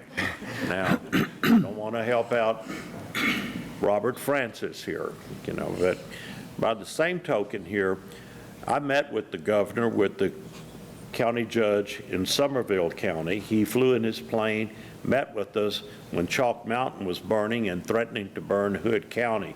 This guy came up here and he couldn't have been more gracious, got there immediately, and I liked the goodwill that he brought to Somerville and to Hood County and working with the National Forest and everybody else. He was most polite, very helpful to everybody, had Nim Kim with him, had all the stations there. I know that Jack Wilson used his influence with him to help move some prisoners that we had already processed to be moved out of our jail to get transferred down to the penitentiary system. That's another thing. I mean, I'd like to have the goodwill of the governor rather than just maybe kind of insulting him by us telling him that we here at this Commissioner's Court here in Hood County demands the governor. I don't like that word, demands at all. None of us like what's going on at the border, I can tell you that. And I'm really not in favor of that. Even Dr. Granick, you're not in favor of what's going on there. The terrorists that come across, the 52 terrorists that are on the watch list that got apprehended, nobody likes that. I want that corrected. But I'm not in favor of Hood County sending a petition to the governor that has no force and effect of law, and that would only, in my opinion, maybe harm the goodwill that the governor has towards Hood County. So would you not in favor of it. would you prefer me to put the word beg in there? Would that be better? We can change that word that you don't like, or request. Would that make you feel better? I think you missed the point. No, This you didn't make the spoke point. and I'll get to reply. That was just a jab at you for you to use the word beg with me. I don't beg anybody for anything. What I'm saying here is it has no legal effect. Why should we do something that could alienate the governor of our state on something that this is a crisis that he's confronted with? I'm sure it's the first thing that he thinks about in the morning and the last thing he thinks about when he goes to bed at the evening, if he could resolve it. So I'm against even the concept. I don't like the language demanding. That should have never been in there. But I'm not going to beg anybody either. I think it's inappropriate, is what I think it is. It has no force and effect. And that's what Jim Allison has said before. So I'm against Hood County sending a petition to Governor Greg Abbott about anything about the invasion or crises at the border. So that's just my position on it. Well, Judge, I'll agree with you. The word demands does seem, I would request, or ask that you change that word to request. And my view on this is this, you're right, this doesn't have any force, there's nothing behind it, except that I believe we're representing our citizens here in petitioning the governor for a redress of this grief. So that's my 2 cents. I'd like to change the word demands to request. My opinion is we're going to the wrong place. It's the federal government that is not stopping the invasion. This belongs to the federal government, not the state. Now, the state and the county, we're paying for it. It's costing us money. There's no doubt about it. But what's the cause? It's not Governor Abbott. He's the result of it. It belongs to the federal government. If you want to petition somebody, petition the federal government. I'm not really in favor of that. That's not going to do any good either. But I would sure want to put the pressure on the federal government and not necessarily the state to do the federal government's job. So that's my opinion. And my thought is this is, it's a bit of affirmation to the steps that he has been taking. Governor Abbott has taken steps to work toward this situation, and this could serve as an attaboy, not a, an aggressive. So I'm going to, I see where this is headed, and that's fine. Every county that's put this for vote was a unanimous vote yes. It's not headed that way at this one. But I'm just going to put this on the record before I make a motion. Amendment number 10, I'm going to start with the 9th Amendment of the U.S. Constitution. The enumeration in the Constitution of certain rights shall not be construed to deny or disparage others retained by the people. Amendment number 9. Amendment number 10 of the U.S. Constitution states, the powers not delegated to the United States by the Constitution, nor prohibited by it to the state, are reserved to the states respectively, or to the people. If you go to the First Amendment, which is in the U.S. Constitution, Congress shall make no law respecting an establishment of religion or prohibiting the free exercise thereof, or abridging the freedom of speech or of the press, or the right of the people to peaceably assemble and to petition the government for a redress of grievances. Now,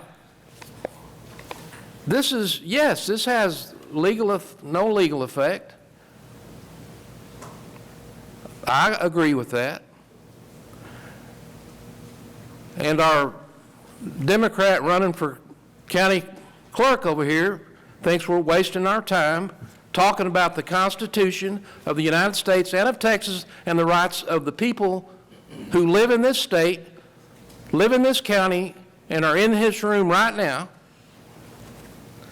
So if this body wants to vote this down, that's fine, but I'm going to make a motion that we pass this petition with one change to paragraph number 4, the bottom paragraph, second from the bottom, and change demands to request, and make the motion that we pass this.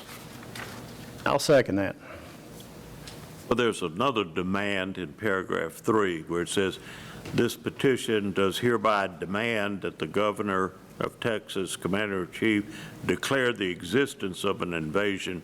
So there's 2 demands that are made in this. Okay, I'll modify my motion to change the word demand in both of those places as pointed out by the county judge to request.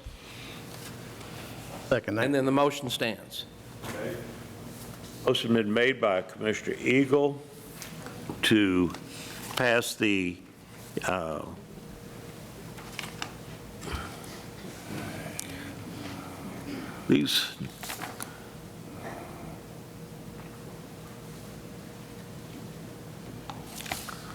were these just turned in here? Can't do that. Be careful. Start as president. Okay.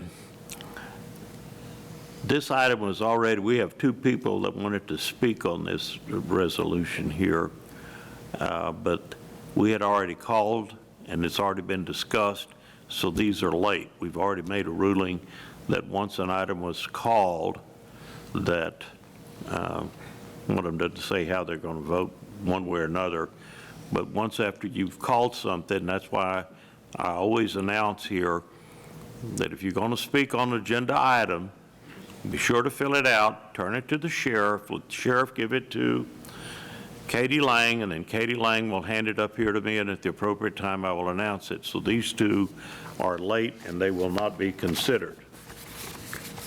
So getting back to the motion that's been made by Commissioner Eagle, where he asked that the petition, that we take appropriate action to petition Governor Greg Abbott to declare an invasion at the southern border as per stated in his petition, with the exception of removing in paragraph 3 the word demand and in paragraph 4 the word demands. Second by Commissioner Andrews. Any further discussion? All those in favor of the petition, say aye. Aye. Aye. All those opposed to the petition, say aye. Aye. Petition fails 3-2.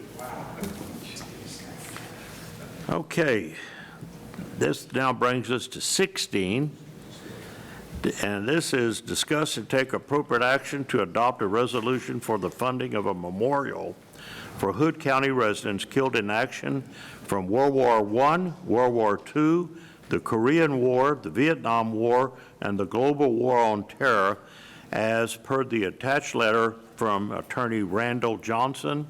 And we have to speak on this, Mr. Brett Quillen. You're going to come up here with him too? Come on up here. Brett Quillen is our postman here. He's also a preacher. He's also an all-around good guy.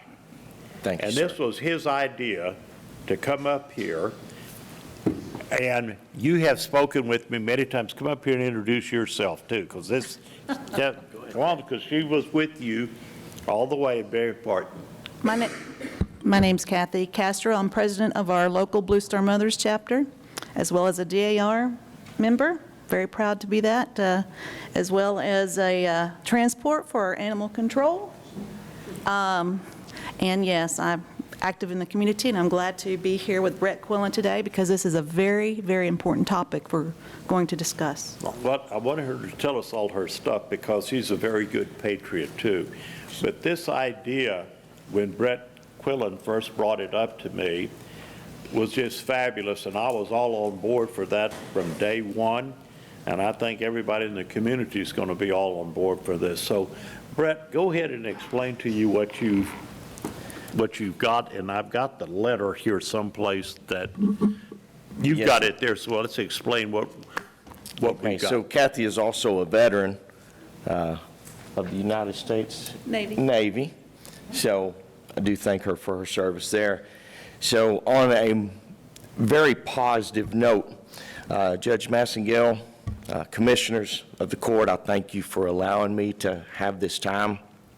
And I am standing here before you asking that you would accept and pass this resolution to fund $8,000 towards our memorial to honor our fallen of Hood County. Our goal was to raise $40,000 and then to come back and ask the county and the city to help us to fund the rest. The problem we had was between November last year, when this court approved placing this memorial on the courthouse lawn, until now, the funds have raised up tremendously because of the economy, the fuel, and some other things. So we have done our part. Cash-wise, we have $17,500. We have pledges to make our mark of $20,000 cash. And then we received an anonymous donation, which you have the letter, or there was a letter written to Judge Massengale in the Commissioner's Court from Randall Johnson, stating that these are not imaginary funds, but these are real funds. It's put into a real account, and it is literally waiting on us to get the rest of the funds in order. Then this $20,000 will be donated to this memorial. It was contingent upon us raising money from the county and the city to reach a certain goal. Our original goal was between $46,000 and $48,000. I was going to raise 40, come to you for 4, come to the city for 4. Well, it has grown considerably since then, so now I'm asking the county for 8, and I am asking the city for 8. That would take us to $56,000. We still have another fundraiser that is planned for October 1st, which is the Ruck Forward 22 to honor Riley Stevens, who was killed in action in Afghanistan 10 years ago. This is to celebrate the anniversary of honoring him, and also his parents and the auxiliary, the VFW auxiliary that it is named after him, is sponsoring this ruck, and 90% of the proceeds will go to the memorial. Our goal is $67,000 now.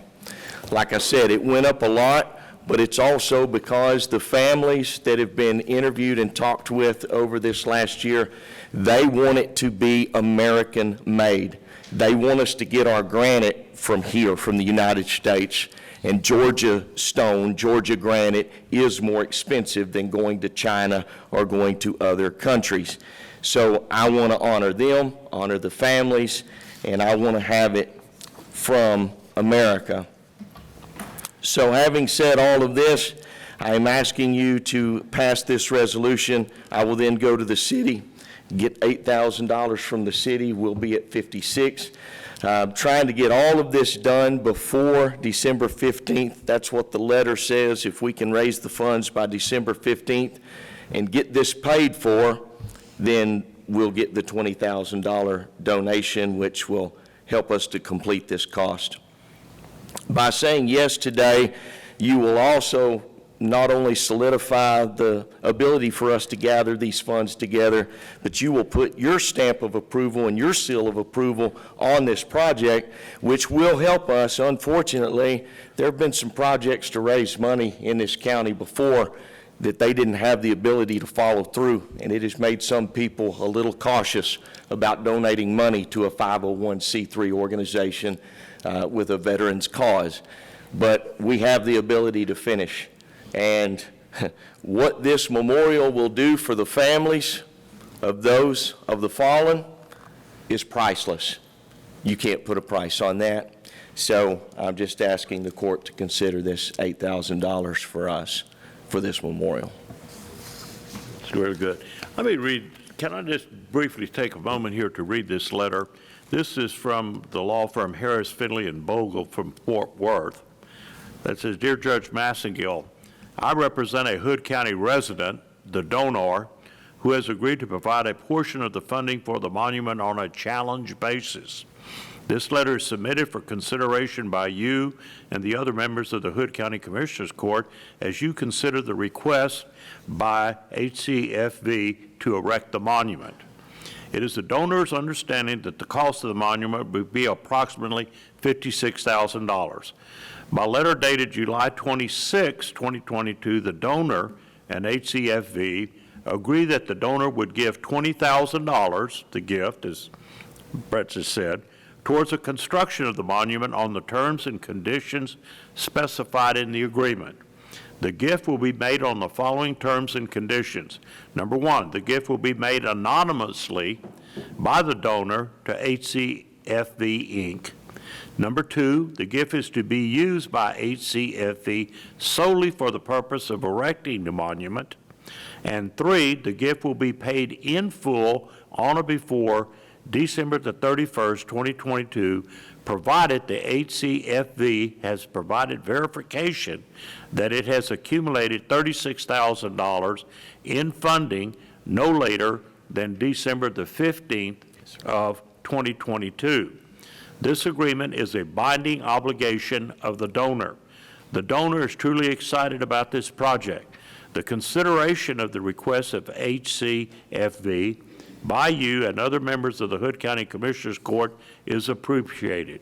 If I can provide any additional information, please contact me and I will do so, subject to the donor's requirement that the gift is to be made anonymously. Very truly yours, Randall Johnson. So this is really the good work of Brett and Kathy to do this. You've done a lot. I mean, this guy's just, this is going to be right across from General Granbury's statue on the same line up there on the, that would be the southwest corner, yes, right directly across from him. And it'll be, hopefully we don't add any more names on the global war on terror, but it's like you said, and I agree with that, it is priceless. So this is a worthwhile project.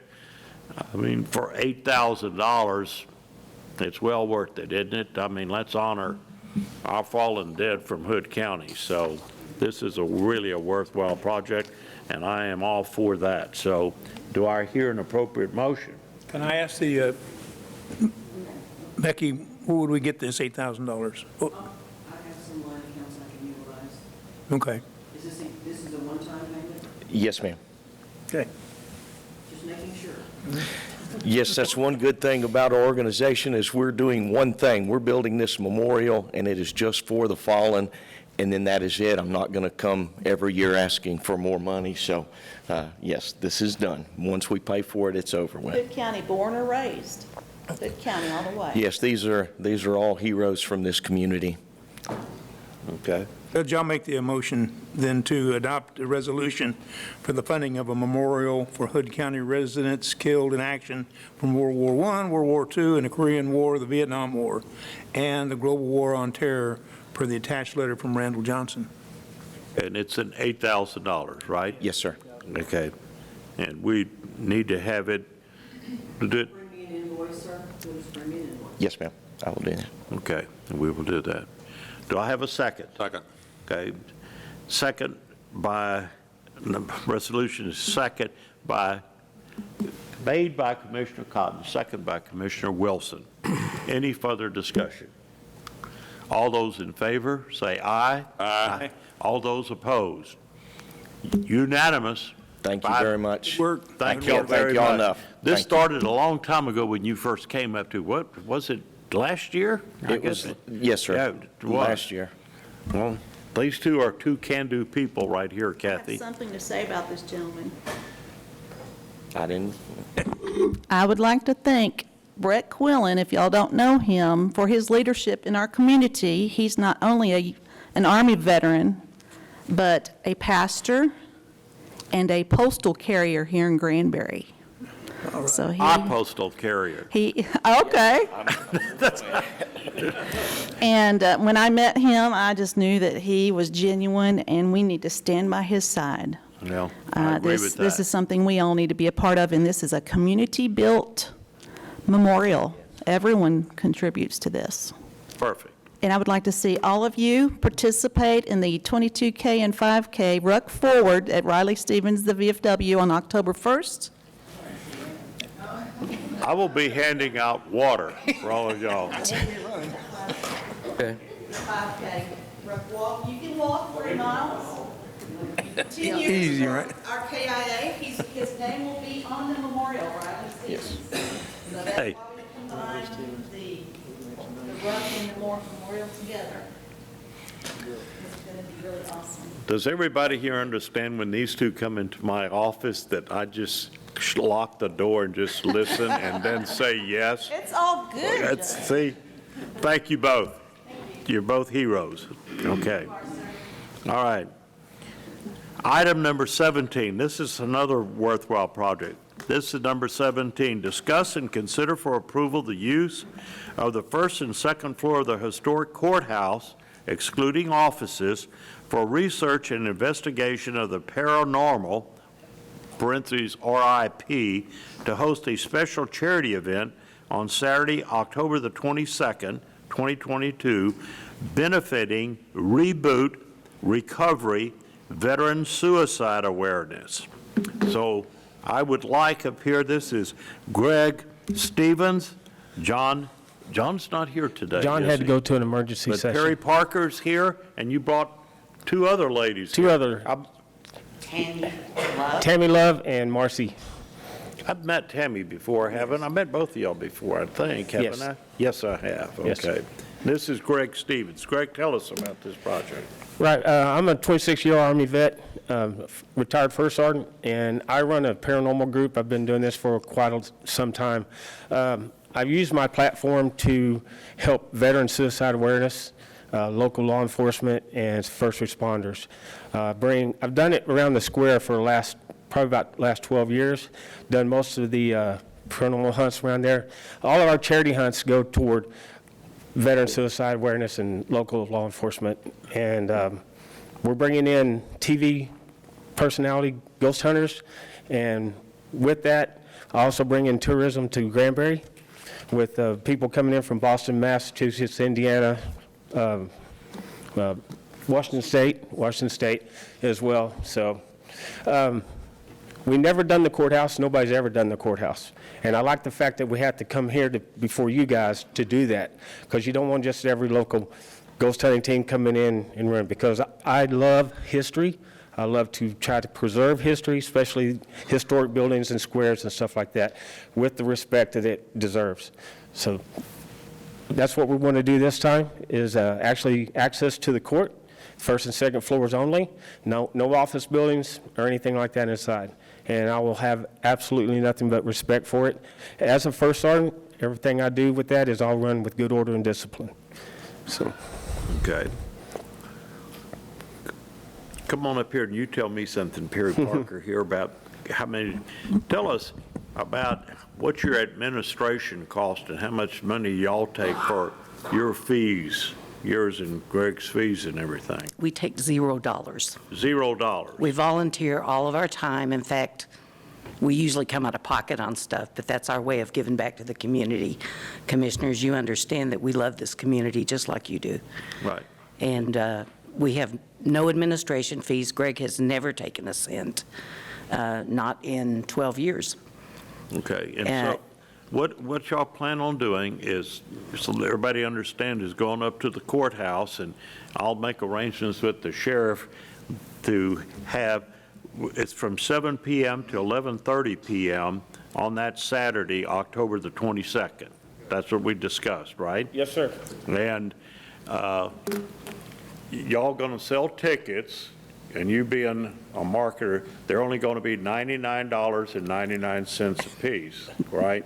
Not $100. Not $100, no, sir. And you thinking you're going to be able to sell at least, what? 75 tickets plus donations from those who aren't able to come. And really, almost all that money goes back to the veterans, and especially the Yes, sir. reboot and the suicide awareness Yes, sir. program. Isn't Reboot that- Recovery, it's in association with the Stonewater Church, Pastor John Hosey, who was an Army vet, retired medically from the age of second airborne because he was in an IED explosion and a helicopter crash. The crash is what got him. But, and he's the lead pastor for there. And that's, 2 years ago, did it for him as well when he ran the Battle Forged Nation Suicide Awareness Organization, and he's still part of that. But we're going to go this time with the Reboot Recovery because we are a faith-based paranormal group. We always do all our prayers before and after. So, yeah, I put a protection prayer on the back of our shirts. We also have 22 a day in the middle of a strike, so everybody knows it's what we're doing it for. It's good. I think it's a worthwhile deal, especially to strike everybody's words that 22 veterans commit suicide per day on the average. Isn't that right? It's actually a lot more than that, but they stuck with the 22 a day because that's just what they went with. It's actually a lot more than that. Yes, sir. Okay, all right. Well, good deal. I see Chad Jordan back there. I know that I can count on him and Scott London to provide good security, too, for our courthouse up here. Right, Chad Jordan? Yeah. Go ahead and try to get out of this, Chad, okay? Anyway, well, good deal. Well, I think that's a good deal, and I make the motion that we allow the first and second floor of the historic courthouse, excluding offices, for research and investigation of the paranormal, what's known as RIP, to host a special charity event on Saturday, October the 22nd, 2022, benefiting Reboot Recovery Veteran Suicide Awareness from 7 p.m. to 11:30 p.m. So here, second. Second. Second by Commissioner Andrews. Any further discussion? All those in favor say aye. Aye. Aye. All opposed? Motion carries unanimously. We look forward to having y'all there. Thank you very much. Can we get a Thank picture with you, Joe? What? Can we get a picture with you? Do what? Can we get a picture with you? Oh, sure, we can get a picture. Thank you, Faye.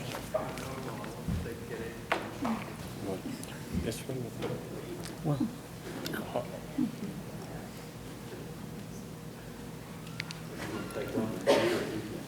I'm the photographer, she asked me. Hi. Turn it this way, so I get all these wide bodies.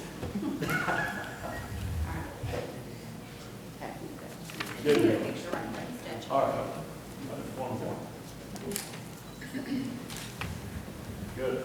Look forward to it. Thank you. Bring your $100. We're not going to give you any change. Just bring up. You want to write down your email address or send it to me?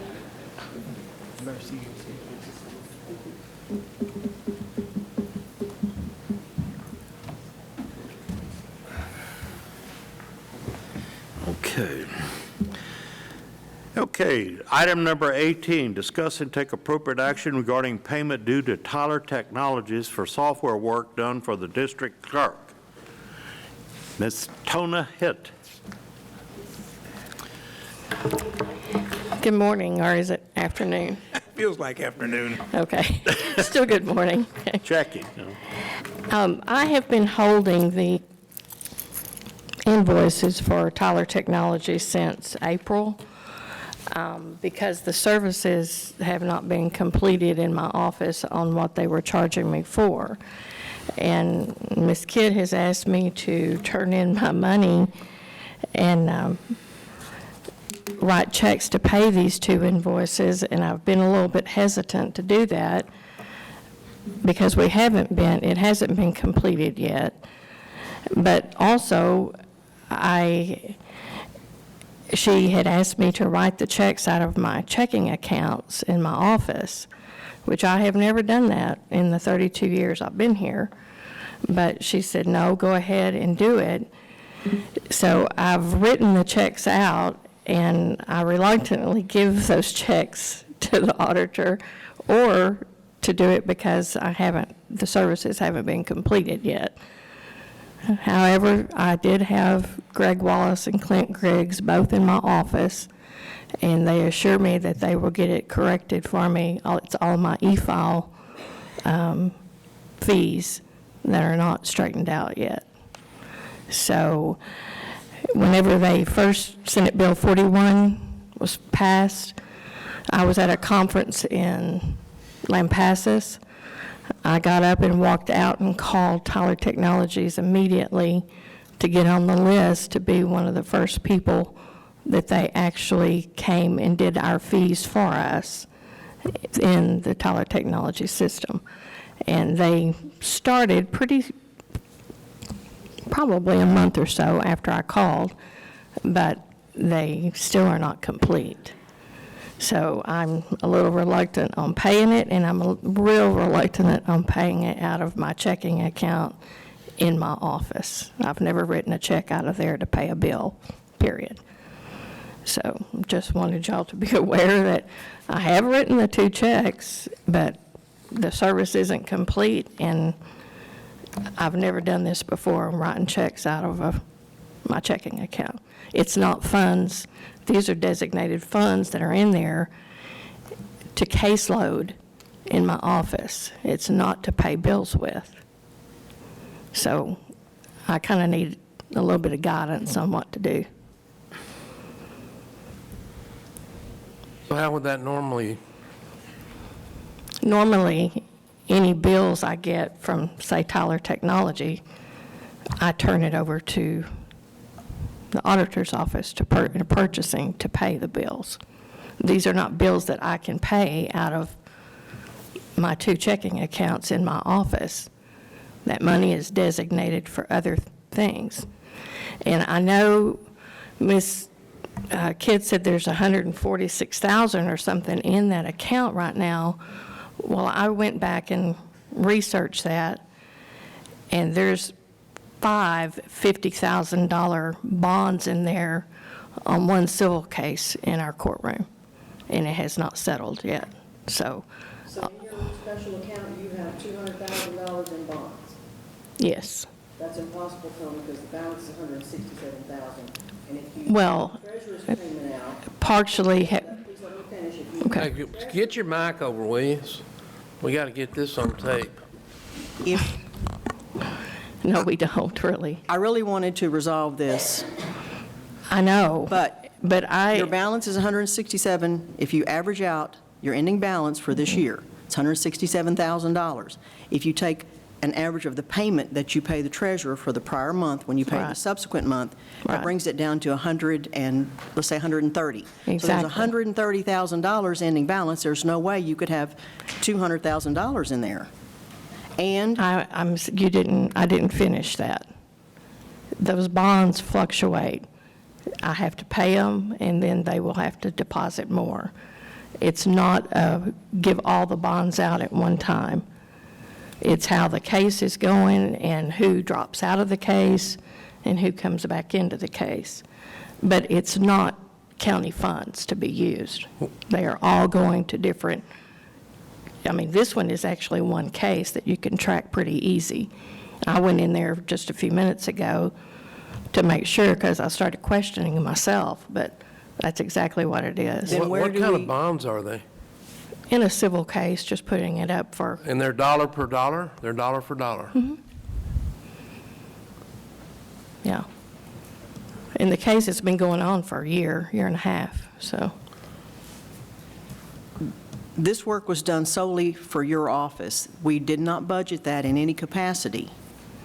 That's right, and I realized that, but I didn't realize Senate Bill 41 was going to be such a huge bill and such a huge responsibility. But nonetheless, we can't go in and program Tyler or Chase Bank at all. We can't touch it. They have to do the programming and everything for all of our fees. Now, yes, we can go in and we can change some of our fees, but I don't mess with Tyler Technology software. All I do is use it. This particular account has had an overage for the last 25 years that I've been here. Not as this auditor. account. Yes, You're talking about my trust account. No, ma'am, I'm not talking about the trust account. I'm Okay. talking about the Okay. special account. Well, I would It's love always for had you an to overage. audit it and put exactly every fee on one place and then put what I have paid out and what's still left over. Tony, that's It's your not job. county, I have done that. That's what I'm telling you. Then This is not county money. What's this overage consist of? This overage of $40,000, where does it belong? Because we've been asking you that in every audit for as No. long as I've been doing them. You haven't, but I'll tell you. Inmate trust accounts, we get a check from the state for inmate payments on their fees out of their commissary accounts, as well as families paying on those accounts for inmates. We get the checks from the state of Texas, and then we also get payments from the families. Well, the state of Texas pulls that out of their commissary account every month, sends it to us. Those have been overpaid, so there's several overpayments that we have to pay back because then the inmate has paid too much money. We pay the CAR fund, which is the Central Adoption Agency fund. Every time we have an adoption, we get money from the attorneys that actually pay for the report that we send to the state. Those fees are in that account. All the fees I do pay to the treasurer come out of that account. And all of our attorney ad litem fees come out of that account. So there's no money, should be no money, but it takes, sometimes, like I said, this one case was filed in 2019. So I'm holding those bonds of $52,000 each in that account until the case is resolved. And that's in every case, civil case like that. It's not like there's extra money. It's designated somewhere to all the accounts that are in my office. I've never written a check out of either of my checking accounts for anything county-wise. It's always been, you turn your invoices in to the auditor and it goes through the budget of the county. Nothing has ever been in the 32 years I've been here. I'm trying to use some of the excess money in there. There's no We're trying. excess money in that account. Well, we would There's a know balance more at the end of each month. No more if we could get access to regular, basic reporting. We would be more able to understand this if we could get access to just basic reporting. Why haven't you asked them before this? They say it's up to you. What do you mean? Tyler says you have to give us access, and we haven't gotten it. I'm not talking access. Y'all have gotten access to No. our reports. Kristen, do we have? Kristen did the last work on your audit in this field. Do we have access? We cannot fully see. Let's just resolve this. Where do you think that this should be paid from? Because it's my understanding that this issue was because one of your employees tried to do That these is changes incorrect. himself. That's incorrect. Jack, was that what you were told, sir? If Jack was told that, it was incorrectly told to Jack. That's what you told me. Well, I welcome y'all to call Tyler Technologies. I've had Greg Wallace and Clint Griggs in my office last month. You all can have access. You all haven't asked for access. I mean, we've given you access to like 5 or 6. We but ask how for it would you all the know? time. Well, how would you know? Because you don't have Tyler yet. Well, we can see canceled checks. We can see those things. That's right, but And again, this account. the has money's still grown there. Year to year to year, the balance keeps growing. Okay, I'm not going through this anymore. I'm just telling you, if I would give her these checks, there can be an investigation done on me, and I can be indicted and taken out of office because we don't write checks out of our checking account to pay bills. I even gave her an alternative, take it out of my records management money. I mean, there's money moved around in this county all the time, not by my office. But this is the first time I've questioned writing a check out of my checking accounts, that this is other people's money, not mine, not the auditing And I certainly office. don't believe that. I believe it is unclaimed Then money you that's need owed to the audit county. and get to the bottom of it then. That's your job, Tona. I audit my books every month. I know exactly what I have. But I know I have never written a check to pay for anything. And if you ask the other elected officials in here, we don't write checks out of our checking accounts. Katie, I even consulted Katie, and I said, I've never done this in my life. Thank you. Okay, to pay invoices or bills, I don't write checks. What I do is I do an RFE, and that goes to purchasing, and then they either approve that, and then they put it in their system, and PO is made, and then that goes to the auditor along with the invoice to pay the bill. And that's how it's done. I never write checks. Can we resolve this by you and the No, but I'd auditor like to getting say together and something. resolving it? I mean, Katie, you pay or we're- the birth are we at certificates impasse? with a check out of your checking account. There are things that you do pay besides the county. So Right. there are other invoices you pay. And there are I other do things too. that come into your didn't do office it. and you pay for the birth certificates because you back that out of what you give the county. That is a state Exactly. But you do invoice, make payments. with that, yes, to that one in particular, that's really the only thing I write. Yes, ma'am. Is to a state account, and that's remote birth. And your ending balance fluctuates very little. That is what we look at. We've had that conversation before. Yours remains at about $800 every month. So it Okay. gives me, I'm just saying, I don't write checks for invoices to Tyler. I never have. Tyler has an account that you've already set up, and that's where the funds come from. So they don't come from my this checking is a account. special circumstance. Okay, well, I don't know. Well, listen, let me say this. We have an outside auditor. We got the firm down in, what's the name of the firm? Kennemer Masters and Kennemer Lindsay. Masters. Why don't we Well, that, table I'd this and welcome let it. y'all get together and let y'all figure out. They know every year that there's funds left in my account. Every year, Kennemer Masters and Lunsford. Well, on this specific issue about these specific checks on the deal, why don't the three of you? Tyler is calling me on these. They're calling my office and asking when they're going to get paid. Let me ask you this, these are. Well, pa- records management. I These had are past due invoices. $120,000, and I've asked her to pay it out of that. She's paid bills out of the other accounts all these years. I don't know why this is all of a sudden, pay this out of your checking account, you've got extra money. It's not my extra money to pay. It is cases in my And I don't office. believe that's true. Then, Well, Yes, sir. that's something that could be found out with the outside auditor, and I'm not saying wait until we get to the next, let's just figure out what they say, and let's just get it paid. They're not going to cut, Tyler is not going to cut off any kind of service or anything. It's not that delinquent, is it? When they're calling me and asking for this to get paid, that's Well, bothersome. of course, it's due and pay, but I'm talking about when we April. get through here today, it takes a call to call the outside auditors, and both of y'all be on the phone call, and well, let's try to resolve yeah, that. I've talked to them. I mean, they know, they were like, I showed them, they were both in my office, and I said, these two invoices haven't been paid yet, and it was in April. Well, I think it They has weren't here. to be resolved here. How much are the Well, I invoices? turned them in to the auditor's office to try to get them to pay.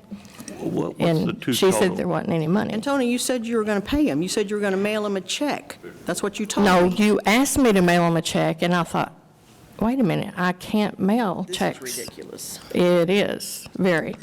But I am not writing these checks and giving them to the auditor because I don't care to be indicted and taken out of office. So until this is resolved, I just ripped them up. Let me say this. I think that once we finish here today, that we need to call the outside auditors, let them make the decision, and let's go ahead and get it done. Isn't that the way to do it? They're the No, ones sir, that have to no, sir, pass it's on not. I everything disagree there. ultimately. Your Commissioner's Court, tell me where to pay this from so that we're not late with Pay it out of Tyler. records management. I have $120,000 in records management budget this Well- year that I haven't used any of it. And this is records management, so it could be paid there. Can you pay it out of records management? Whatever you tell me to do. I just want to, you started with one that said that you got an invoice for work that Tyler didn't do. No, Oh, Tyler is doing it, they just haven't finished it. They know that, and they said, don't worry about those But they've already invoices. invoiced you for the work that they haven't finished. Did I hear that? Right. Is that normal? Well, they're having a problem with our Chase bank account Oh, okay. because the bank account's not matching what the fees that are, Tyler has mapped to go into that account. So they're waiting. They both told me, don't worry about that. It's $5,400, but it's not supposed to be paid out of my checking account. Well, my suggestion at the end of the year, the outside auditors are the ones that look at all the books to see if everything is straight with all the county departments and records, correct? We've been down that road, Judge. We have been asking for years for the overage in this account to be researched and explained, and I have never received a response. It's been I've never on once been for asked by 5 an outside years. auditor anything. They have told me I've had perfect audits history. Just tell me where to pay for this from, sir, and we can move on. Yeah. You want me to pay for it out of record management? We'll get it done.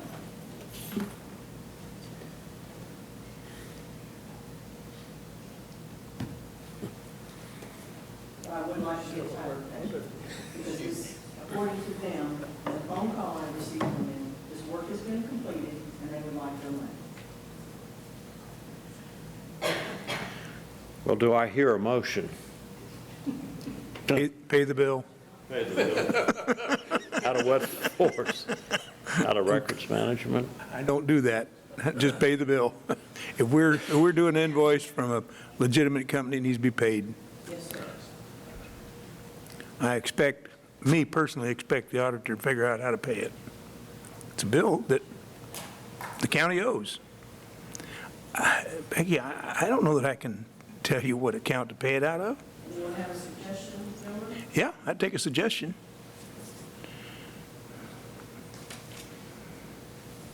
Are you going to give us a suggestion? This wasn't budgeted, so I can't pay for it out of Drew's money. What are you doing about?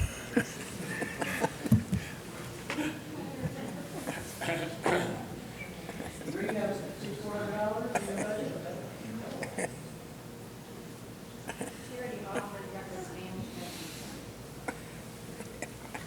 I don't know how to make that decision. Okay, let's make this easy. I'll pay for it out of records and management. How about that? Is that all right? What is it, $5,400? Yes. Okay. Okay, you want to make the motion then? I'll make a motion to make payment due to Tyler out of records management from the district clerk. Is that correct? Or is that your account, Becky? It's, There's two different records management accounts. One is Katie's yeah. and one is the county officials. Which one would you suggest? County officials. All right, and that's my motion. Do I hear a second? Second. Okay. Motion been made by Commissioner Cotton to pay the invoice for Tyler out of records management from county officials, second by Commissioner Wilson. Any further discussion? All those in favor, say aye. Aye. All opposed? Motion carries unanimously, 5-0. Okay.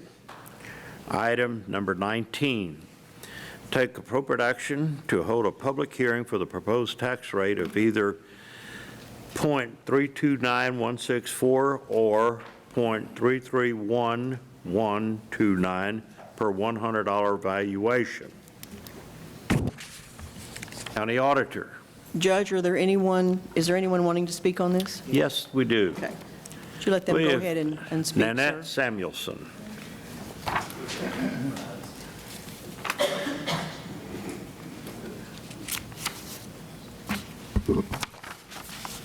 Still good morning. Thank you. I wanted to speak about this today and remind you all of Plank 75 of the Republican Party platform, which you all committed to when you ran as Republicans.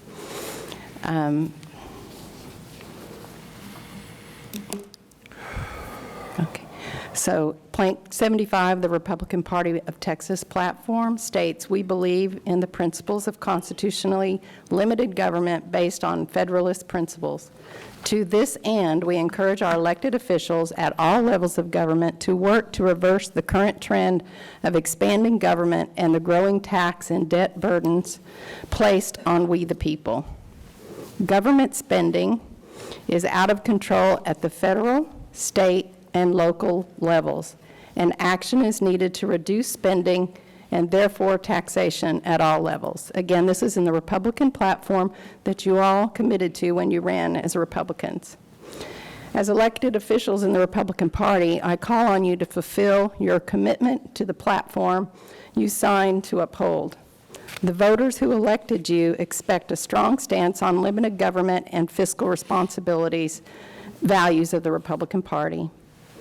You have a perfect opportunity to show your commitment to small government and fiscal responsibility today. The budget presented could be trimmed by less than 0.5% to achieve a net zero to taxpayers.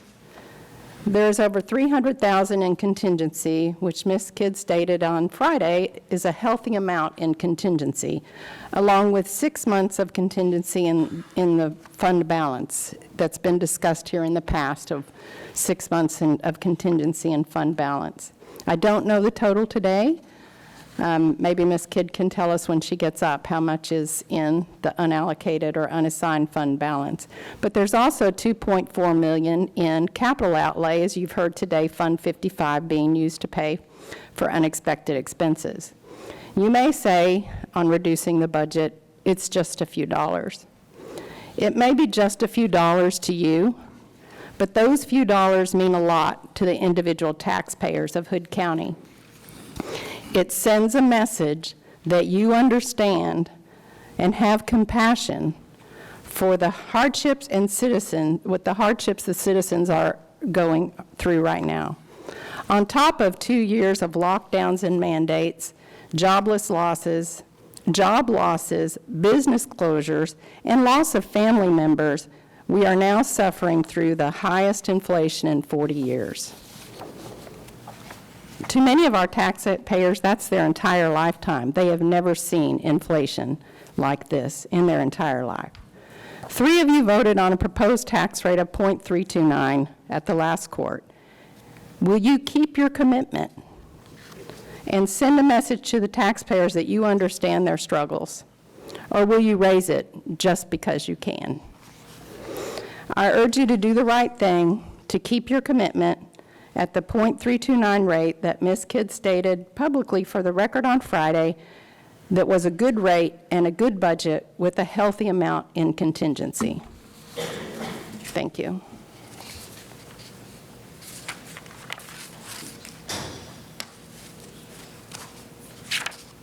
Got somebody else? No, there was no other ones. Good. Kidd?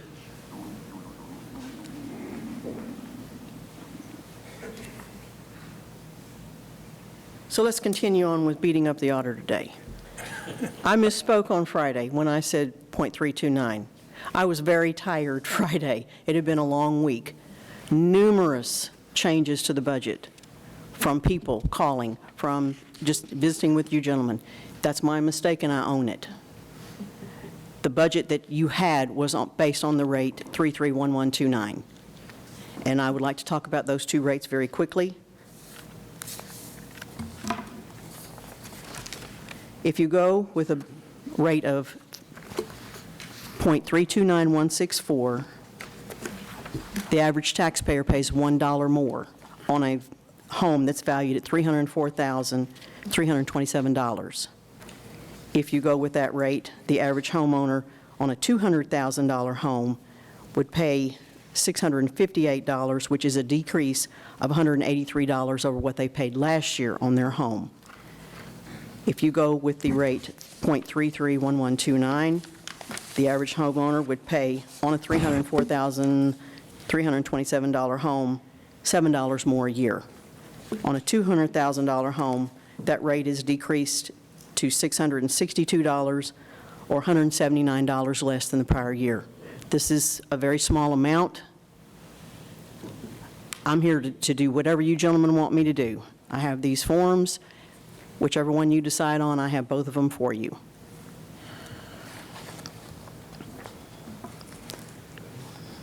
And this is the public discussion portion. It's not to decide on the tax rate just yet. So if there isn't any other discussion, I would like to make a comment on the next item. Okay. Go ahead. There are no further, is there any further question or comment from the public? I would like to throw this on the table. Now's as good a time as any.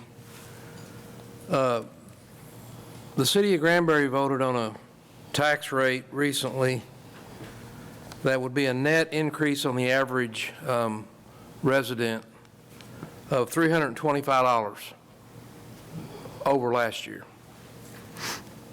And I understand they've already set that rate. The school, Granbury ISD, voted last night on a rate that they published a rate where it would increase the average residential payer $448, but they backed off of that was a rate that would include more INS payment, and so they had a second rate that was laid out on the table last night that would be less. It was same M&O, but less payment on the debt, and they settled on that rate last night, but it's still a net increase for the average resident of $327. So if you live in the city, well, before we ever do anything, you're going to pay about another $650 for the average residential homeowner. And that's not breaking down 300,000 houses and isolating them. That's the average, which is how the appraisal district published our proposed rates in the paper. And so just wanted to set that as a backdrop but if you live in the city, right now you're sitting at a $650 increase. So proceed. No, sir. Bring up the next item. This says take appropriate action. Well, you held. We held a public hearing, that's all we did. So I guess you could close the public hearing. Yeah. Now, close the public hearing. Nobody else wants to talk. Okay. So then you can go to the next one. Now we're on item number 20. We're going to hold another public hearing. Take appropriate, hold a public hearing for the proposed budget. So we go back into a public hearing. There have been a few departments that have expressed concern over the cuts in their budget. We cut 99% of the budgets this year to get the raises that we have. The contingency fund that I have should be sufficient if there are any shortfalls. Never in the 5 years I've been auditor has anybody said, well, I didn't have enough money, Becky didn't move money. That's never happened. Now, thank goodness we have these contingencies, because this year with fuel, we had to move $100,000 into fuel. Out-of-county prisoners, I had to move $125,000 into there. So that kind of wipes out your contingencies because we didn't expect that. So I like to keep a healthy contingency, because you do not know what's going to happen. But again, anybody that needs something, we will find a way to make sure that their budget is not short. I don't want these departments to worry. We've always taken care of them, and we will for the next year. Okay. All right, Nanette Samuelson is asked to speak on item number 20.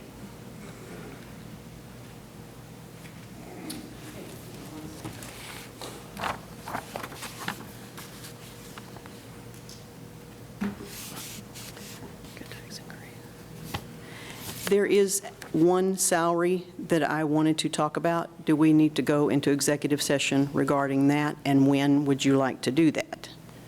Well, let's let there's two speakers on this. Let's let them go ahead and speak first, so.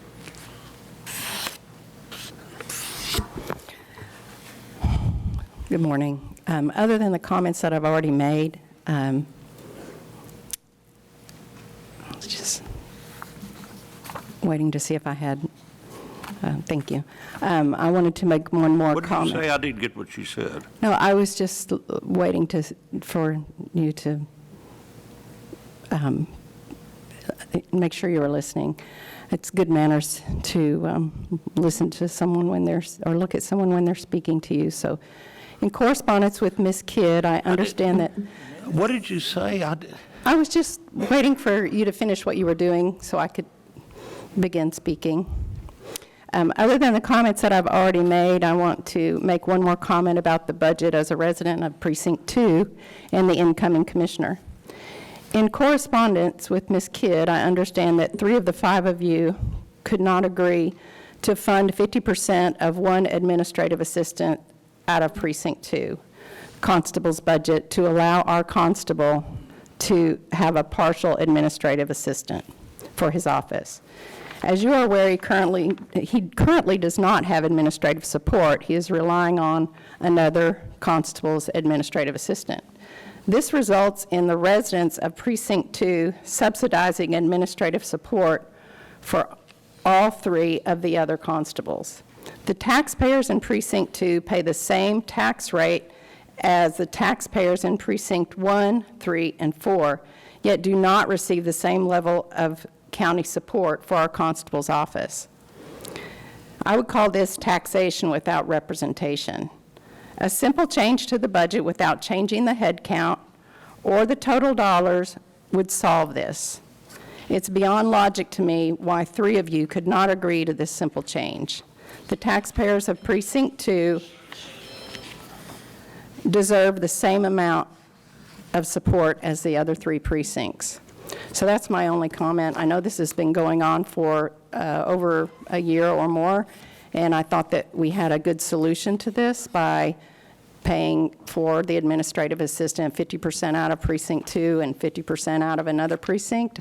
That apparently was not agreeable. And again, just want to emphasize that the taxpayers in Precinct 2 are subsidizing administrative support for all 3 of the other constables, yet we do not have administrative support for our precinct in Constable 2. That is not fair. Like I said, it's taxation without representation, and it's not fair to the citizens in Precinct 2. Thank you. Sheriff Deeds.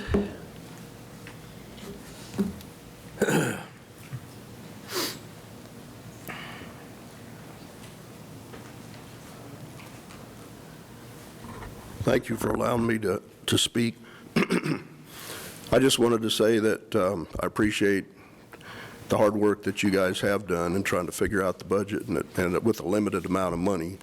But I also wanted to remind everybody that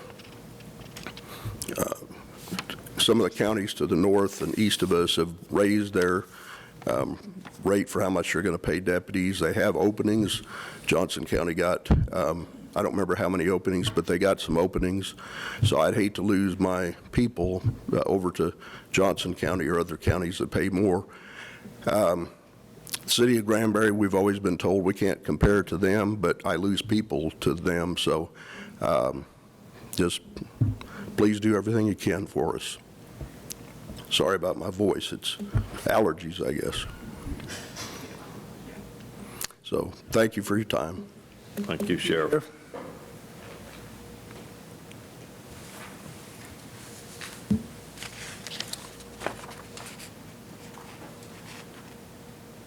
Anybody else wish to speak? Is there any other? Ms. Lang, was there any other participation forms? I don't have any. Okay. So I guess we are out of the public hearing now at 16 minutes till noon. We got an email. Constable Jordan, did you want to, I know he had sent an email out asking for some changes, and looks like there was maybe some confusion or something there. Elected officials during the budget, I didn't know we had to fill out a form, because we hadn't in the past whenever budgets came up and we spoke. My considerations are just simple as what I lined out for you. They're simple things just to get us through the year, minimal, especially dealing with the vehicle, the one that we have. That alone is going to cost close to $1,000. Cutting it by $1,000 would be detrimental to try and get that done in next year's budget.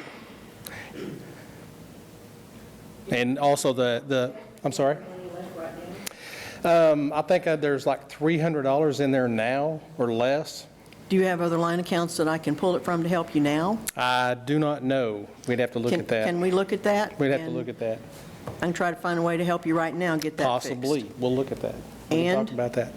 I will not let you run short next year. Yeah. And then the other thing, dealing with certificate pay, if we're paying them all at that higher rate, we need to make that across the board for our law enforcement at $3,600 and not $24 for some, $36 for others for the same certifications. And I'm asking that we raise that to $3,600 a year. Is it not a different level of certification on that? I thought No, there it was like done several years ago, and it was not done across the board for the fire marshal and the constables. Deputies, they were left off of that. I do not understand why. Because if we have one pay scale for law enforcement, it needs to be one scale across the board, that we're taking care of our people accordingly within the county for that.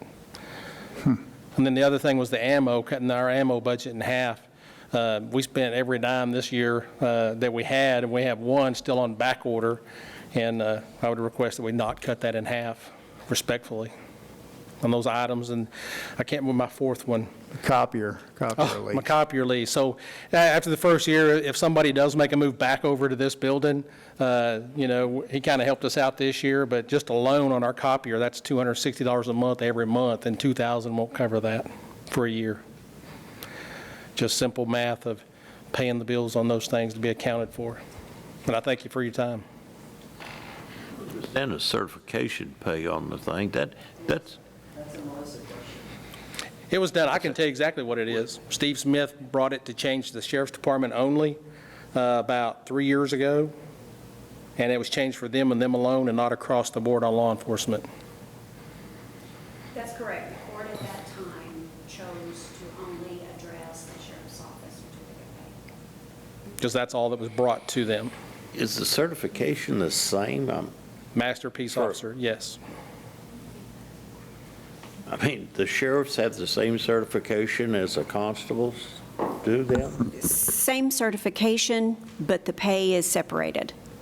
And I did bring it to court at that time and addressed it with the court, and they chose not to do it across the board. How many years ago is that? It was about 3. Your first year in, maybe. Might have been your first year in that came No, in. I don't think so. Was it longer than that? It was. No, I wasn't here yet. Then it might have been 4. I don't think any one of you was on the court at that time. Well, in that case, I'm outraged. So I just ask for that same consideration, that we take care of them all evenly across the board like they should be. Okay, back to the copier lease. You said something about that if somebody moves in or, what was that?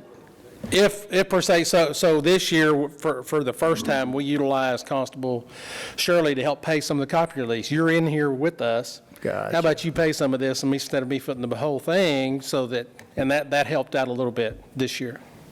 She increased your budget by $300 for copier lease. That's not enough? Say again? you increased your budget for $300 for your copier lease. No, the actual budget was $4,400 that I had in my copier lease, if you look at what was approved last year, and it's $269 a year. That was $4,400, that's 2 years ago. In 2022, It was your the budget was same. $1,700 in 2022. It was the same, sir. That's actually what was paid out of it before we switched over. No, the page I'm looking at is wrong then. Yeah, that is correct. Yes, that is wrong. Is that what? Okay, I'm just making sure. That's Constable Precinct 4 for If you look at the copier lease. approved one. 2021, it was $4,400. In 2022, you dropped it to $1,700. Yeah, we didn't drop it to And- $1,700. It was actually $4,400, and we spent $1,700 before we had Constable Shirley start paying some of it.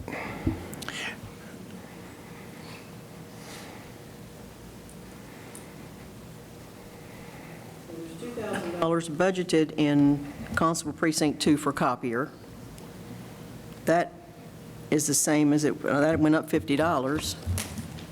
And in your budget for your copier this year is $2,000 because you Yeah. didn't spend it. That's what I looked at. I look at this in, Yeah, because we had him pay some of that, but if he moves back down here, then I don't have enough to cover $260 a month for the is machine. he moving back down here? There's been discussion that I've not been privy to, so. Yeah, it says you only spent $520 so far on a copier lease in 2022. That's what the, We paid 6 months, so we paid $1,800, so roughly. All right, I'll make sure that no matter what happens, he stays or he goes, you will get sufficient budget. I give you my word, Chad. How about that?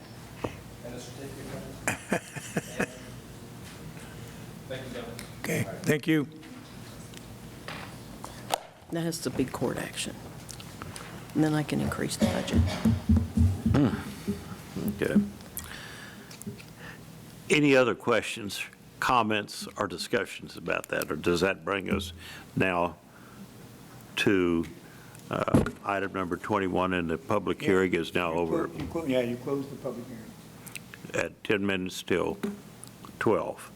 So item number 21, consider the proposed decrease in tax revenues of the proposed budget of either 0.008%, a decrease in revenue of $209,586, or 0.002%, a decrease in revenue of $61,424, and take a record vote regarding that decrease per local government code section 111.008C. Ms. Kidd, you're back up again. This is just the legality of what you gentlemen have to recognize and proclaim in court, that you recognize this. It's just parliamentary procedure. And really, 21, 22, 23, and 24 are all interrelated, correct? And Yes, sir. The number 21 is related to number 23, for instance, correct? Yes, sir. And this order to me is backwards, It is. I agree. but I think don't write it. 23 should be first. I If you vote agree, on 23, It's lined then up this way everything in else code. follows suit. Yes, sir. Well, why don't we just go ahead and do that? Do what's logical and right then. So let's look at item number 23. Consider whether to adopt the order to set the Hood County property tax rate at a rate of 0.329164 or 0.331129 per $100 valuation, which is less than last year's rate for the fiscal year 2023, and take a record vote on the tax rate order per local government code 111.010 and tax code chapter 26. Ms. Kidd again. Again, So this it's- is the Hood County tax rate order, of which you prepared two, and underlined and highlighted in yellow, and sent a clarification where you've done one 3-page report for the Hood County tax rate order that calls for .331129, and then the other one of the other tax rate of 32916. Yeah, 329164, correct? Yes, sir. Okay. You have any speakers on that, sir? No. No speaker. Just you. I've given you every bit of information I possibly can. It's up to you gentlemen to pick a rate. Well, we're doing 23, but it does relate to 21. And looking at 23, if you do the tax rate of 329,164, you're going to have a deficit in revenue of $209,586. Is that correct? Then we will have to come back. Then you got to redo the budget. On number 22, and you gentlemen have to tell me where to cut. If the rate is agreed to at 331,129, then the deficit in revenue is going to be 61,424. That's correct. Okay. I just want to make sure we're straight on that. Got it. In that regard, do I hear a motion? Motion, or with it being a record vote, do we just go down the line and? You've got to, you got to have a motion, then you're going to take a record vote, I guess. Yeah, I'll make a motion that we adopt a tax rate of .329164. Second. Okay. All those, we've got a motion from Commissioner Eagle that Hood County adopt a property tax rate of .329164, second by Commissioner Andrews. All those in favor? I think you take a record vote. Well, let's take a record vote. County Judge Ron Massengill, against. Four. Precinct 1. 4. Precinct 2. Against. Precinct 3. Against. Precinct 4. 4. Okay. Motion fails 3-2. Okay. Do I hear another motion? I'll make the motion to adopt and set the Hood County property tax rate at a rate of .331129 per $100 evaluation. Second. Motion been made by Commissioner Cotton to set the property tax rate at .331129 per $100 valuation, second by Commissioner Wilson. Any further discussion? All those in favor, let's see, County Judge, record vote. County Judge Ron Massengill, 4. Against. Or Precinct 1. Against. Against. Precinct 2. 4. Precinct 3. 4. Precinct 4. Against. Okay. Motion carries 3-2. To have the property tax rate of .331129 per $100 valuation. So after that, do we have to deal with number 21?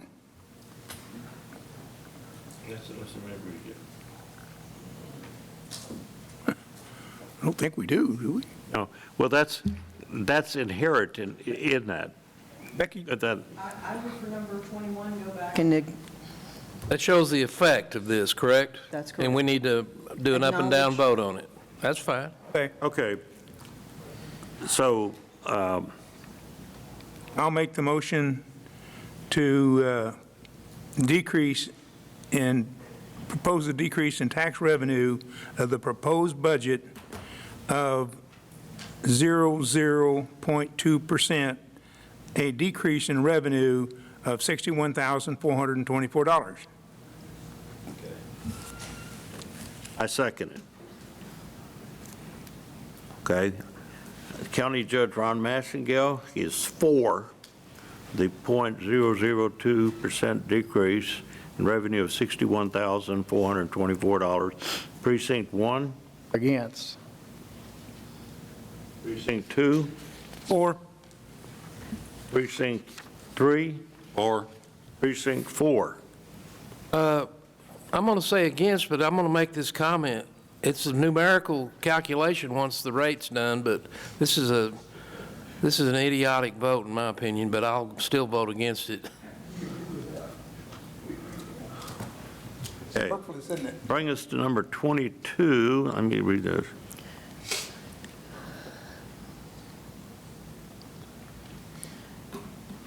Well, I guess we got to consider the budget then that Yes, goes sir. along with.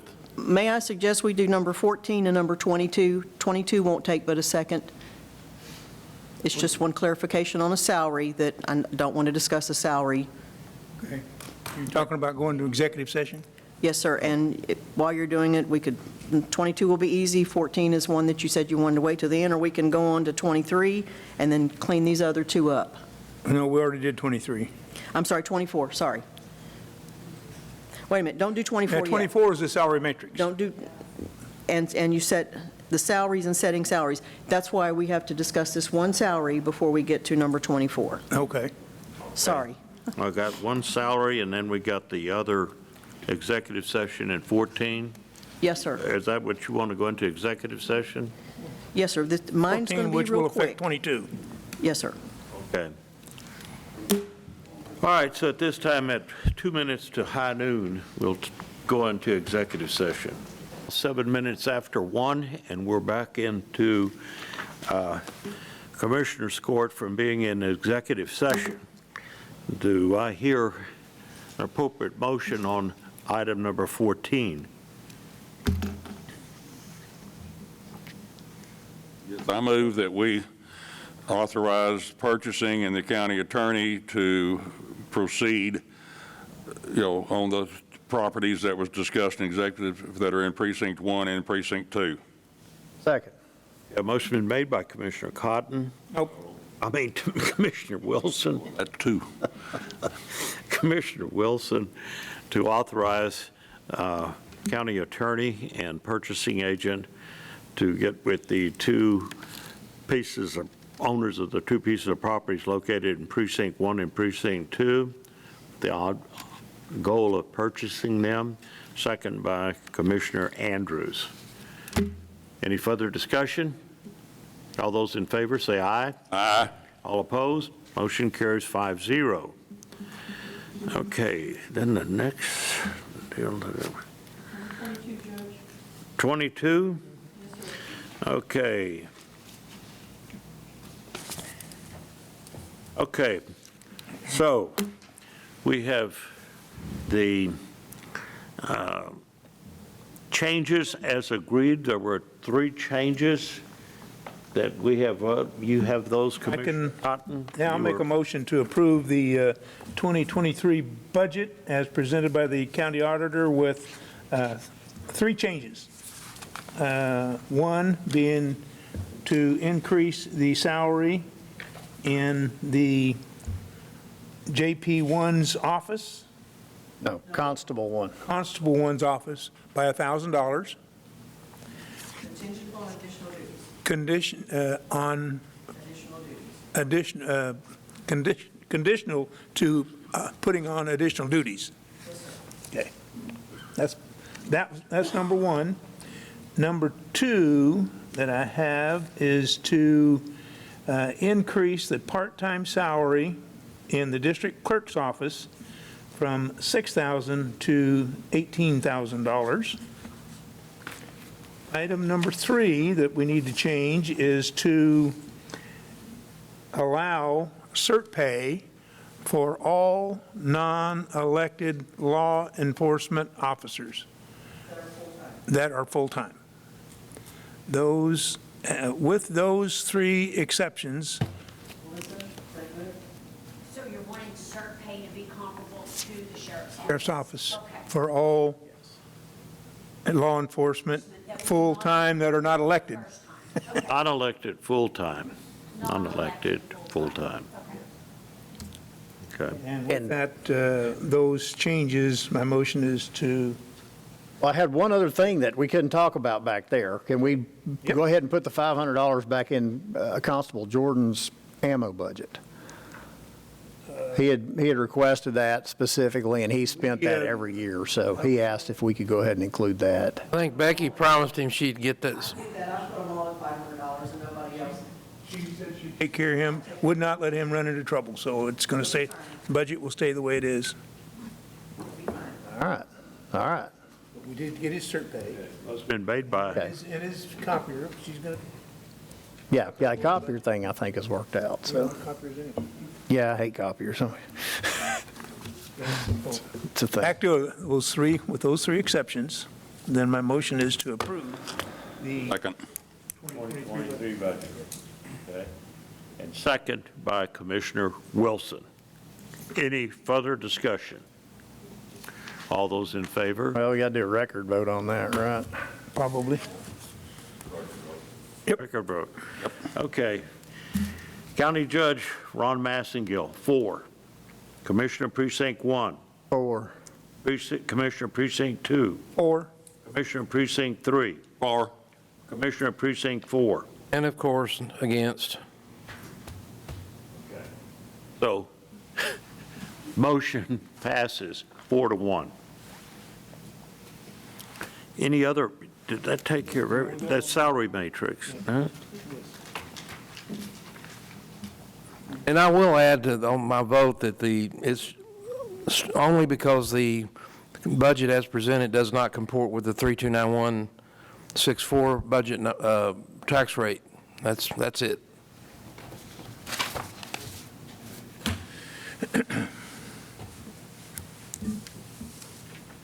Okay, 24 is the last one then, right? Okay. This brings us to item number 24. Consider and take appropriate action to approve the 2023 salary matrix, setting salaries as of October the 1st, 2022. I hear a motion. Judge, I'll make the motion to approve the 2023 salary matrix, setting salaries as of October 1st, 2022. I hear a second. Second. A motion been made by Commissioner Cotton to approve the 2023 salary matrix, setting salaries as of October the 1st, 2022, second by Commissioner Wilson. Any further discussion? All those in favor say aye. Aye. All opposed? Motion carries 5-0. Any further business of this Commissioner's Court?